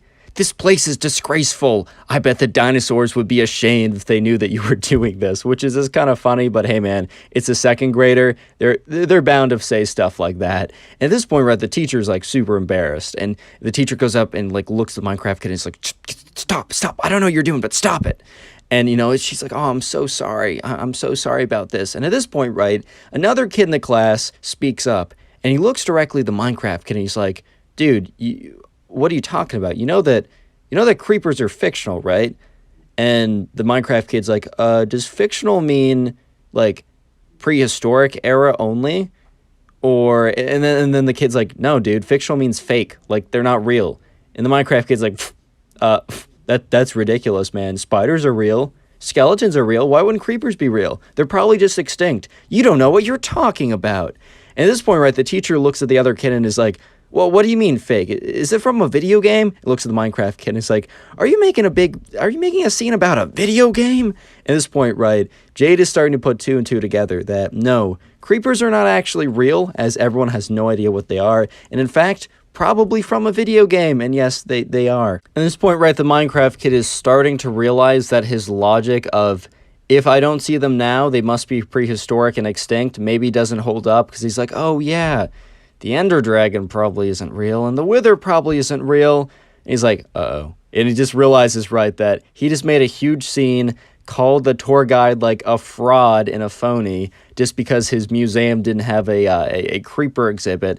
And the Minecraft kid looks right up at the teacher, who's just eyeing him like, dude, you've kind of messed this up. You've embarrassed us all. And all of a sudden, right, the Minecraft kid feels this like hand on the collar of his shirt, and he looks up, and the teacher has grabbed his shirt and starts pulling him away. And Jade is watching the whole thing happen, and the Minecraft kid basically gets pulled away from making a scene, and the tour guide is like, all right, well, let's continue on. So our first exhibit, ... whatever goes on to explain it. And essentially, right, the Minecraft kid got told that he's got to sit down because of like the big scene he made, and that he's not grounded. I don't know what to say. He's not like in suspension or anything, but he basically has to sit there at lunch for the rest of the duration of the field trip because he made a scene over Minecraft creepers not being in a dinosaur museum, which is, if you're going to make a scene, man, at least have it be something real. And for like the rest of that school year, whenever the teacher would be like, all right, now we're going to learn about whatever, and she'd be like, any questions? Some like kid in the class would always raise their hand and be like, yo, when are we going to learn about the creepers? And then everyone would like start laughing. So unfortunately, right, the Minecraft kid kind of became the laughing stock for the rest of second grade, but he learned a pretty valuable lesson, and that is creepers are not real. I kind of feel like you wouldn't have to learn that lesson, but apparently you do. Subscribe if you haven't already. Now go watch another video. There's some on screen, some that are recommended. Go watch one. I'll be very happy by. Today we got a story time of a Minecraft kid who actually thought the backrooms were real and had a complete freak out at the sleepover, and it was quite hilarious. So yeah, sit back, relax, leave a like on the video to claim your free nothing, and let's get right into it. I got today's story from a subscriber who we're going to call John, and I got the name John from the comment section down below. So as always, if you want me to use your name or your friend's name or really any name you want, literally just leave it in a comment down below. I look through the comments all the time to find a name to use in a video. So yeah, go ahead and do that. And anyways, right, so John, the subscriber, he told me this story that happened kind of recently. So if you don't know, recently there was like a viral video about the backrooms that went out. It was actually kind of like a mini series done by someone who did a really, really great job. I'm pretty sure I'll leave a link in the description, or at least some information in the description, so you can go watch that video if you'd like. But anyways, right, that video was so good that it actually convinced a lot of people that the backrooms were actually real. In fact, I did a video a couple days ago about another subscriber who sent in a story that the backrooms video actually made one of his friends believe it. And I guess he's not alone, because today we have a story from the subscriber about how his friend saw that video, believed the backrooms were real, and had a complete freak out at his sleepover. But anyways, right, so this happened to John, the subscriber. And one day, right, he was just like, chilling with his friends, having a pretty good time. And, we're just going to call this friend the Minecraft kid, because he was just known for, he was like known as like the bed war sweat in the class or whatever. So for that reason, we're just going to call him the Minecraft kid, right? So anyways, right, John, the Minecraft kid, and a couple other of their boys, right, they're going to have a good time. They're excited. They're friends. Life is good. And they want to have a sleepover, right? So yeah, they talk to their parents, and sure enough, that weekend they can have a sleepover. Life is good, man. Things are good. Well, life was good until a couple days before the sleepover. Let's just call it like Wednesday or something. The Minecraft kid discovers the videos in the backrooms. And real quick, for some of you guys who don't know, the backrooms are kind of like an internet legend where you can essentially, like, if you're not careful, you can no-clip, which is a video game term, but basically you can phase out of reality into these endless rooms that are very similar to a kind of a dank, musty 1980s office that just keeps going on and on and on and repeating itself. And that was kind of an internet legend that happened a little while ago, but more recently there was a video that someone made that was like kind of a live, not a live action, but it was like a film project that was really well done. And I suggest everyone watch it. But the thing is, a lot of people watched it, and on the younger side, a lot of people were like, wow, this is actually really believable. And the Minecraft kid was one of those kids. So the Minecraft kid ends up watching this video, and the next day he comes into school. And, the subscriber, John, is just kind of chilling there, having a good time, excited for the sleepover that's happening that weekend. And what happens, right, is, his friend comes up to him, the Minecraft kid comes up to him, and John is looking at him. The Minecraft kid's, his eyes are, like, wide, and the Minecraft kid's like, oh, man, I'm so worried. By the way, if you like story videos, and if you haven't already, consider subscribing to the channel. It's free, and you can always change your mind later. Anyways, right, so, he comes up to John. He's like, John, oh my God, like, oh my God. And John just kind of looks at the Minecraft kid like, bro, like, what is up? Like, are you good, man? Like, is everything okay? You're looking really sweaty. Like, are things okay? And the Minecraft kid's like, John, do you know about the backrooms? And John looks at him, he's like, yeah, the internet legend. He's like, no, John, you don't understand, man. These things are real. And John looks at him like, bro, what are you talking about, man? Like, it's like a meme or like an internet legend. It's one of those creepypastas, man. Don't tell me you're going to say that, like, every other creepypasta that's ever existed is now real. Oh, yeah, Sonic.exe, that's real. Jeff the Killer, yeah, that's real, man. Yeah, anything that's on the internet is real, because lesson 1 of the internet is anything you see is legit. But, John can't convince the Minecraft kid that what he saw wasn't reality, and the Minecraft kid was convinced that, he was like, John, I'm sorry that you're so naive right now, but, it's dangerous, like, and I will convert you, like, you will see the truth. And that was kind of a weird cultish kind of thing to say, but whatever, right? He's like, John, you will see the truth. Like, trust me, I will show you the truth. I will show you the way. And, John's just like, all right, bro, like, whatever. Part of, like, John was thinking that this whole thing was kind of like an elaborate troll by the Minecraft kid. But then again, they were, they are, because not were, this happened recently, they are, like, in 5th grade. And, John's, like, not, like, he's a 5th grader, but he's still mature enough to know that, like, internet memes or internet creepypastas, they're not real, man. It's just not true. They're just not real. But the thing is, right, his friend had a bit more of a, let's just call it an active imagination, to put it lightly. And he has kind of done nothing like to this extreme before, but it wouldn't have been completely unbelievable to John, at least, that his friend, the Minecraft kid, would have believed this to be true. That's all I'm saying. Anyways, right, so, John doesn't really think anything more of this, and sure enough, the sleepover comes, and, he completely forgets about this encounter until a little bit later, as you guys will see. But anyways, it's the day of the sleepover, so, everyone's coming over to John's house, and everything is totally normal at first. Like, everything is normal. Like, there's nothing weird. The Minecraft kid is just acting normal, or as normal as the Minecraft kid had ever acted before.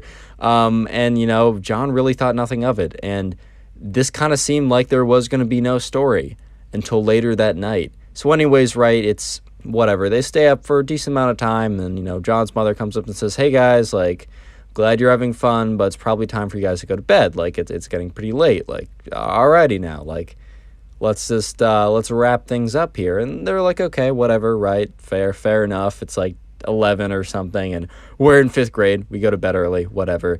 And so, yeah, they're brushing their teeth. They're getting ready.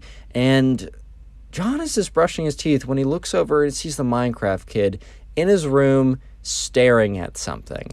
And it's just very, very strange. And he doesn't know why he feels so weird about it. But in retrospect, he was 100% on the money. Minecraft kid was up to some nonsense, bro. Real quick, right, so the secret word of the day is backrooms. So comment backrooms, BACKROOMS, 1, 2, 3, maybe 5 times. If you're super cool, you'll comment it 5 times. So I'm going to go through and heart a bunch of random people who comment. I can't heart them all at this point. I just have a lot of things going on, and also a lot of comments, which I appreciate. But if you want to, up your odds of getting, a heart, just comment it more times. Don't do it more than 5 times, though. I don't want YouTube to, remove your comments or whatever, or ban you from commenting. But I think 5 is a pretty decent number, so comment backrooms in the comments. And anyways, right, so the subscriber John, he doesn't know why he feels so weird about the Minecraft kid kind of staring at something, but in retrospect, it all makes a ton of sense. And John, the subscriber, was 100% on point that something weird was brewing. But anyways, right, so, they brush their teeth, and the Minecraft kid eventually comes into the room and is, kind of very quiet for some reason. He's just, weird. And it's John, the subscriber. He just doesn't know why the Minecraft kid is acting so weird and strange, but he really doesn't really think anything of it at the time. He just notices it, kind of makes, a mental note of it, but doesn't think anything of it at the time. In retrospect, makes a ton of sense. And the Minecraft kid, he's just acting weird. And he doesn't, John is like, all right, guys, so let's go to bed. And John gets into his bed, and the Minecraft kid and the 2 other guys that are with them, they brought sleeping bags, and they plop them on the floor. John turns off the lights, and he expects that the next time that he opens his eyes will be, it's 7 in the morning or 9 in the morning or whatever, and to go down and eat some breakfast. But that is not the case, because, he's middle of a dream. John's sitting there just enjoying his sleep, and he's shaking, and he feels like he's moving back and forth. And he looks up, and it's the Minecraft kid. And the Minecraft kid is sweating and freaking out a little bit. And John is really startled by this, because your friend just came up to you and is you're awoken by your friend shaking you, something is wrong. And the Minecraft kid, John, is just oh my God, what's up? And the Minecraft kid's dude, I told you it was real. And at this point, John's dude, what are you talking about, man? What are you saying? And the Minecraft kid's dude, Just come with me. Come look.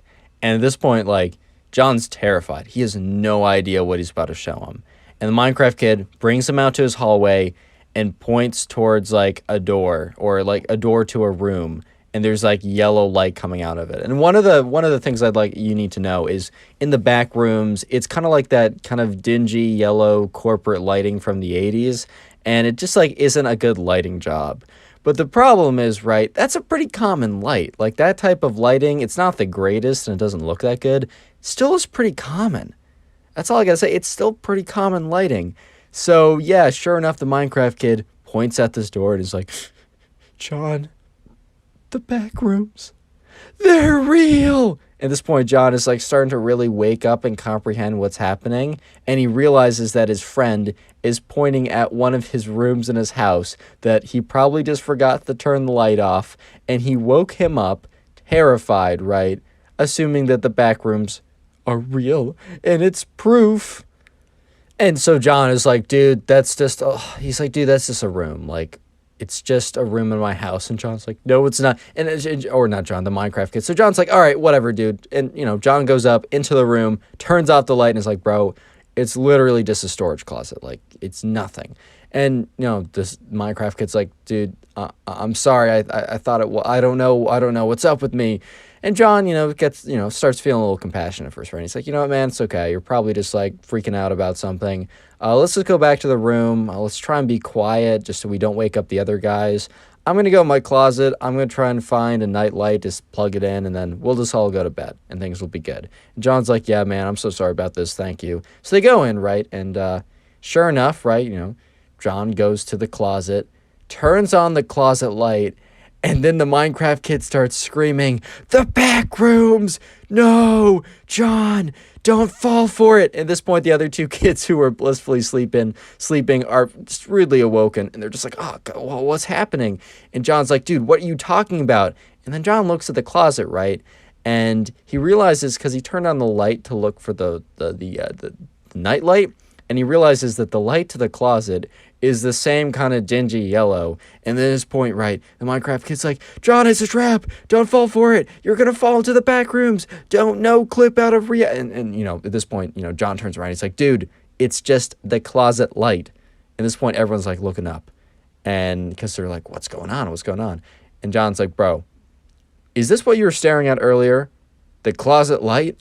And the Minecraft kid is just kind of looking at John like, I'm an idiot. Because at this point, right, the Minecraft kid, who has a very active imagination, to put it lightly, is now very much aware that, both times, and probably more embarrassingly the second time, it was just a lighting choice. It wasn't actually the back rooms, opening up to swallow them whole or anything like that. And yeah, sure enough, the Minecraft kid is just like, yo, bro, I'm sorry. And at this point, like, the other two guys are like, dude, why am I awake right now? Like, it's 12. It's literally midnight, bro. Like, why am I awake right now? And sure enough, like, John is like, all right, whatever. He goes in the closet, turns the light on again because he turned it off to, like, prove it's not the back rooms. And no, the Minecraft kid did not freak out a third time, even though that would be pretty funny. He finds the night light, plugs it in, and they go to sleep and they wake up the next day. And the Minecraft kid kind of pulls John aside after they eat breakfast, which was pancakes, which are just such a good way to start the morning. He pulls him aside. He's like, dude, I'm so sorry. I don't know what got into me. And John's like, bro, don't even worry about it. Subscribe if you haven't already. Now go watch another video. There's some on screen, some in the recommended section. Go watch one. Make me very happy. Today we got a story time of a Minecraft kid who freaks out in class because he thinks Huggy Wuggy, yeah, like the big blue monster thing from that video game, is real and out to get him. Yeah, I'm not even kidding. Leave a like on the video to claim your free nothing, and let's just jump right into it. So we're going to call the subscriber Alex, and I got that name from the comment section, so leave a comment for any name you want me to use. But anyways, Alex told me the story about this time of when this Minecraft kid had this massive freak out in class because he thought Huggy Wuggy, as I showed you a photo earlier, that kind of like that blue monster from that video game, was actually real. And you might be thinking, Connor, how did he even fall for this in the first place? Well, anyways, here's part one of what happened. Part one is actually tricking the Minecraft kid into believing it. And the subscriber was not the one who ended up tricking the Minecraft kid, because that's a little bit mean. I'll be honest, it just feels like a little bit mean to me, and the subscriber also feels that way, or I'm just going to call him Alex from this point on. But there's this kid in the class, right? So there's Alex, there's the Minecraft kid, and then there's also the we're just going to call him the bully guy. He's known for being kind of mean, for tricking people, pranking people, but also kind of doing it in like mean-spirited ways. And in part one of this story, essentially what happens is, right, the bully guy, he's bored one day, and he knows the Minecraft kid is kind of gullible, and he's known as the Minecraft kid because he plays a ton of Minecraft, and that's kind of his personality, which, when you're in second grade, which is what grade they were in, man, like, I don't know, it's a cool game. That's fine if that's your personality. But anyways, right, one day, the bully was kind of just like chilling in class, and he was getting bored, and he wanted to mess with someone, and he knew that the Minecraft kid was pretty gullible, and, he was like, you know what? Let's try and convince this kid about that, Huggy Wuggy is actually like a real thing. For me, back in the day, for a little bit, I believed in this thing called like Bloody Mary. Essentially, back in my day, there was a little legend going around that if at 3 a.m., yes, before 3 a.m. became kind of a meme, if you went into your bathroom mirror at 3 a.m. with the lights off and said Bloody Mary's name 3 times, you'd appear behind the mirror and then end you. Like, it was something like that. I know that sounds really dumb, but bro, I was in second grade and I kind of believed it. So once again, right, the bully is like, you know what? We're going to make the Minecraft kid believe that, yes, Huggy Wuggy is like a legitimate urban legend and will actually, come after him if something happens. And the bully kind of doesn't just want to scare him a little bit. He also wants to embarrass him in front of the whole class. So when the bully comes up with this idea, he feels pretty proud of himself. He feels pretty confident. He's pretty excited, So he turns to both his friend, who we're going to call Ben, and also the subscriber, aka Alex, right? And Alex isn't necessarily friends with the bully. He just is like on okay grounds with him. And the bully turns to Ben and Alex and is like, hey, I have a pretty funny idea. So you see him over there, points to the Minecraft kid. I'm going to convince him that Huggy Wuggy is real. And at this point, Alex is like, that's fine, whatever, do what you want. But then the bully says, and then I'm going to do this.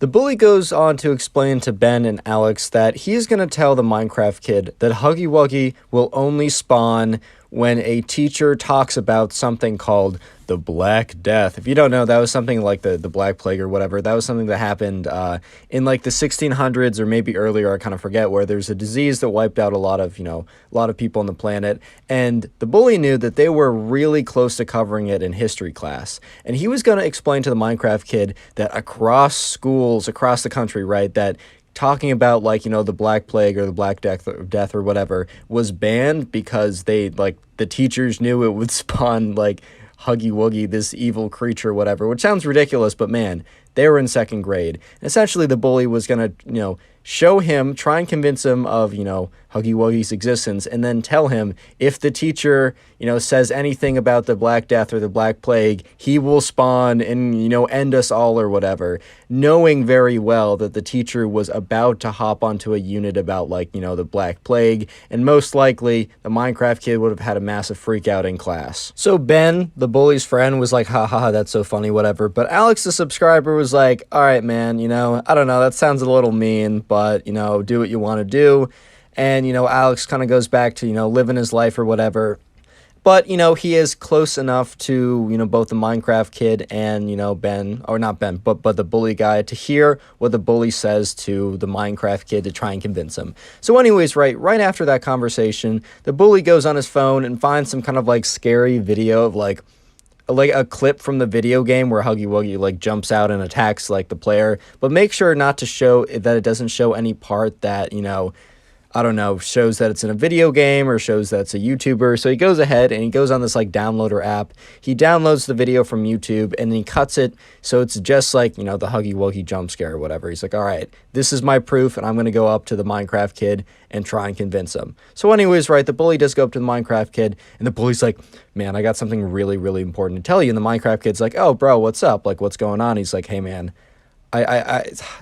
this is just I need to get the word out about this. It's for the safety of others. He's like, dude, my cousin had a friend who went to this school, and in this school, they didn't get the message. And, the Minecraft kid's like, what do you mean they didn't get the message? And the bully's like, they didn't get the message not to talk about the Black Plague.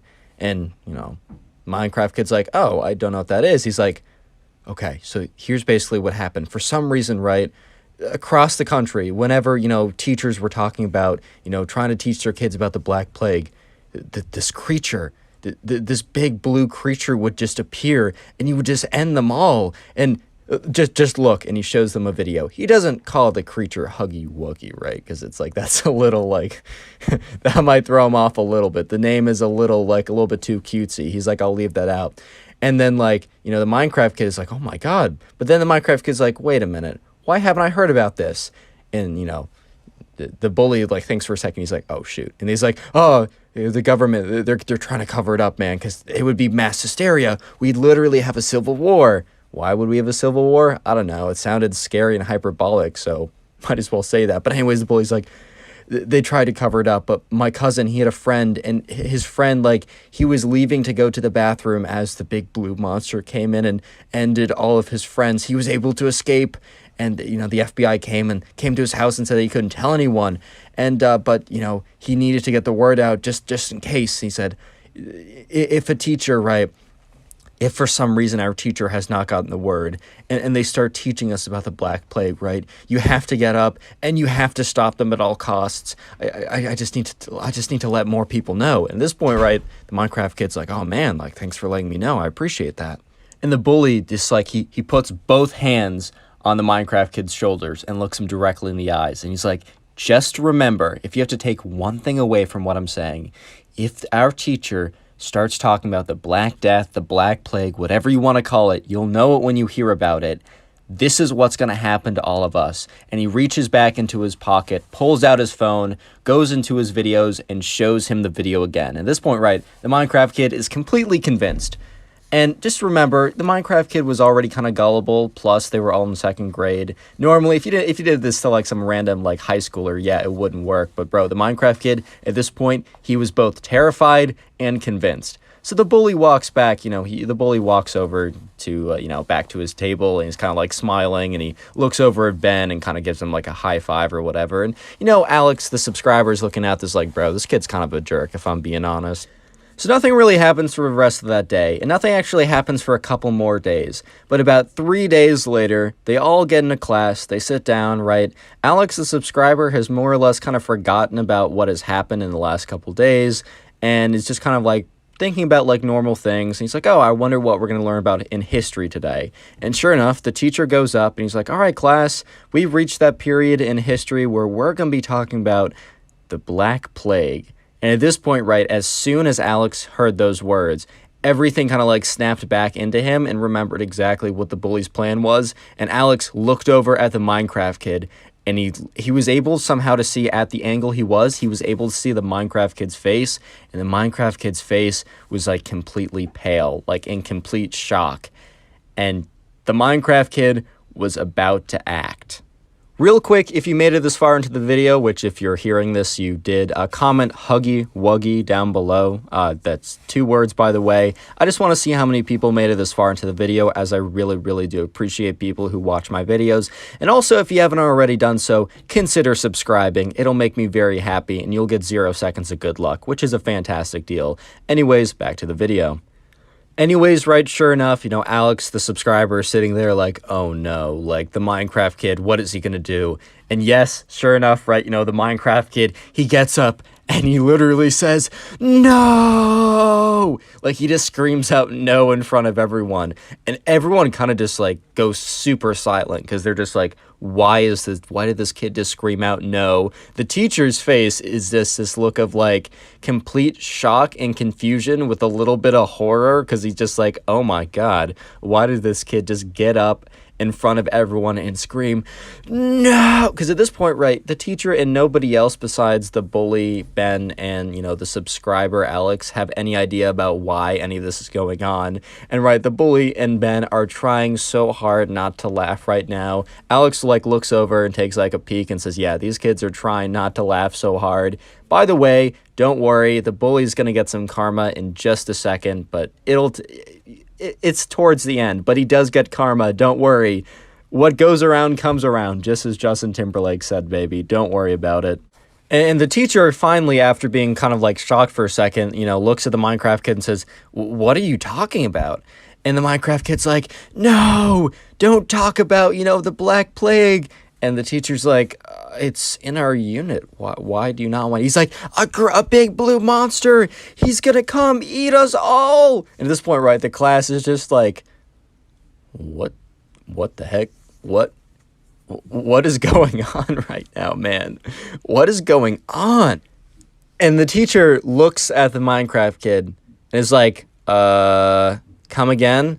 And the Minecraft kid's like, you don't understand. There's this creature, this big blue creature that, he's going around from school to school. And if the teachers talk about, the Black Plague, he comes and ends them all. And at this point, right, the teacher's like, Minecraft kid. Says his actual name. He's like, Minecraft kid. That is obviously not true. Also, I just said, the Black Plague. If that was true, wouldn't there be a big blue creature coming out right now? And sure enough, no, Huggy Wuggy did not appear from the ceiling and, FNAF-style jump scare them all. That just didn't happen. Sure enough, believe it or not, and yeah, the Minecraft kid is, sitting there, still kind of panicked, freaking out. He's like, and then, the Minecraft kid is starting to realize how ridiculous of a statement because he kind of did it on instinct. He was thinking about it because for the last 2 days he was having nightmares about the big blue monster, which happened to be Huggy Wuggy or whatever, right? And he's like, oh my, and he was freaking out about it. So the second that the teacher said the kind of the key word that was supposed to doom them all, he freaked out. But after he said it out loud in front of everyone, he kind of realized how dumb it was, and he kind of sat back down. He's like, sorry teacher, I don't know what got into me. At this point, right, the whole class starts laughing.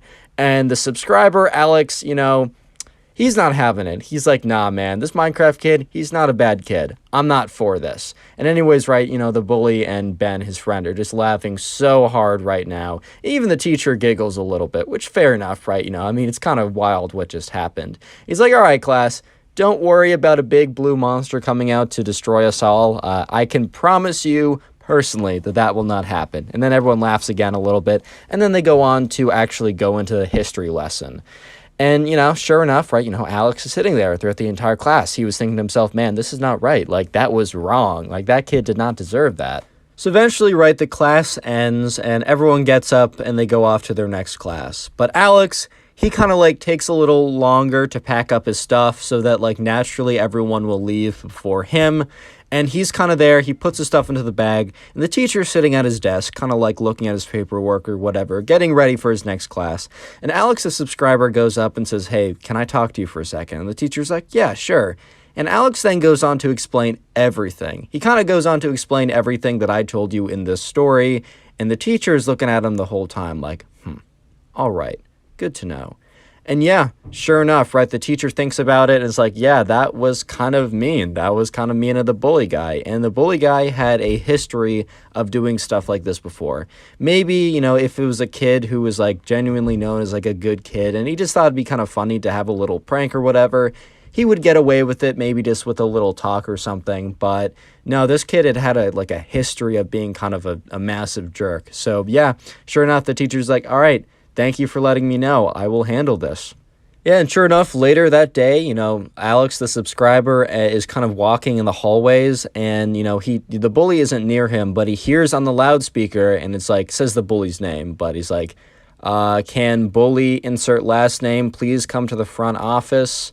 I repeat, can bully insert last name? It's first name, last name, you know what I mean? We'll say bend over. So, I'm kidding. I've seen that comment so many times. Anyways, can I don't know, Ben, Steve, or whatever come to the front office if that was the name of the bully.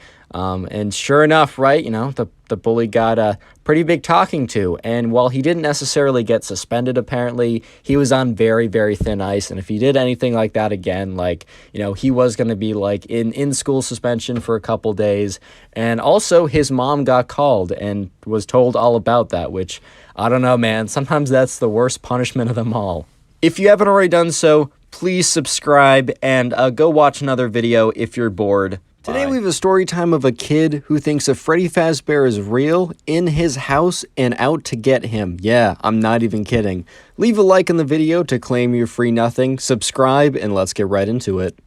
So we're going to call the subscriber who sent in this story, we're going to call him Dylan. And by the way, I got that name from the comment section, so leave a comment down below of any names you want me to use. And this story all started one night when Dylan was babysitting this kid in his neighborhood. So Dylan got to the house and, the kid's mom, and we're just going to call the kid Ben because I use Ben for every, other name. It's kind of a meme on the channel at this point. Anyways, right, so the kid, aka Ben, his mom came down, greeted him at the door because, Dylan got to the door, rang the doorbell, and, Ben's mom greeted him. And she's like, oh, thank you so much for coming. I know this is kind of on short notice, but I really, really do appreciate it. All you got to do is just, hang out with, Ben's already been fed. You don't have to give him dinner. All you got to do is just hang out with him for a couple hours. His bedtime is at 9, and afterwards, just kind of stay in the house till we get back, which is going to be around 11 or so. And I really, really do appreciate this. And Dylan's like, oh, it's no problem at all. Ben's a great kid, because this is the second or third time that Dylan has babysat for Ben. Ben's mom is friends with Dylan's mom. They're not super close, but they're friendly enough, right? So anyways, right, it's kind of like a routine babysitting gig. And sure enough, Ben's mom leaves to go do whatever she's going to go ahead and do. And it's time for Dylan to start babysitting Ben at this point. And, it's pretty normal in the very beginning. Things are kind of chilling until things start to get a little bit weird. So for some reason, I don't remember exactly what, Dylan was like, oh, want me to go get whatever? And, Ben was like, yeah, no, that sounds like a good idea. And Dylan's like, all right, well, that's probably in the basement, so I'm going to go down there. And when, Dylan says, I'm going to go down to the basement, Ben looks at him and goes, no, you can't do that. And, Dylan was really just startled by this because Dylan had gone in the basement before because that's why he knew where whatever he was trying to get was. And, this had never been an issue before. And also Ben was he wasn't necessarily a quiet kid, but he wasn't known to have random outbursts for no good reason. So, Dylan was both concerned and confused. So, Dylan turned to Ben and was like, dude, what's wrong? Is everything okay? And Ben is just looking at him like, You don't understand what's down there, man. You don't know what I've seen. And at this point, right, Dylan's just kind of looking at him like, bro, what are you talking about? Is the boogeyman down there? Is a big scary monster down there? And the kid, aka Ben, is just looking at him like, you're not going to believe me, but Freddy Fazbear's down there. And at this point, right, Dylan, he knows what Five Nights at Freddy's is. If you don't know, Freddy Fazbear is one of the animatronic characters from this video game. Five Nights at Freddy's, very fun game. I used to really enjoy it as a kid. But anyways, right, Dylan was aware of what that game was. He was at least aware, and he was like, Ben, there's 0% chance that Freddy Fazbear's down there. And Ben looks at him like, dude, no, you don't understand. So Dylan kind of has a smirk on his face, and he looks at Ben and he's like, all right, you want to make a bet? I'm going to go down there, and I bet you a firm high five, right, that I will find 0 animatronics. I won't find Freddy Fazbear. I won't find Chica. I won't find any of those guys down there. I bet you a whole high five that, I'll find no one down there. And, look, obviously Dylan was just trying to calm Ben's nerves because he felt bad. Ben was 9 or something, so active imagination, if you to say the least. And Ben was looking at him all kind of scared because he was worried for Dylan, man. He was afraid he was going to go down there. It was going to be the bite of 87.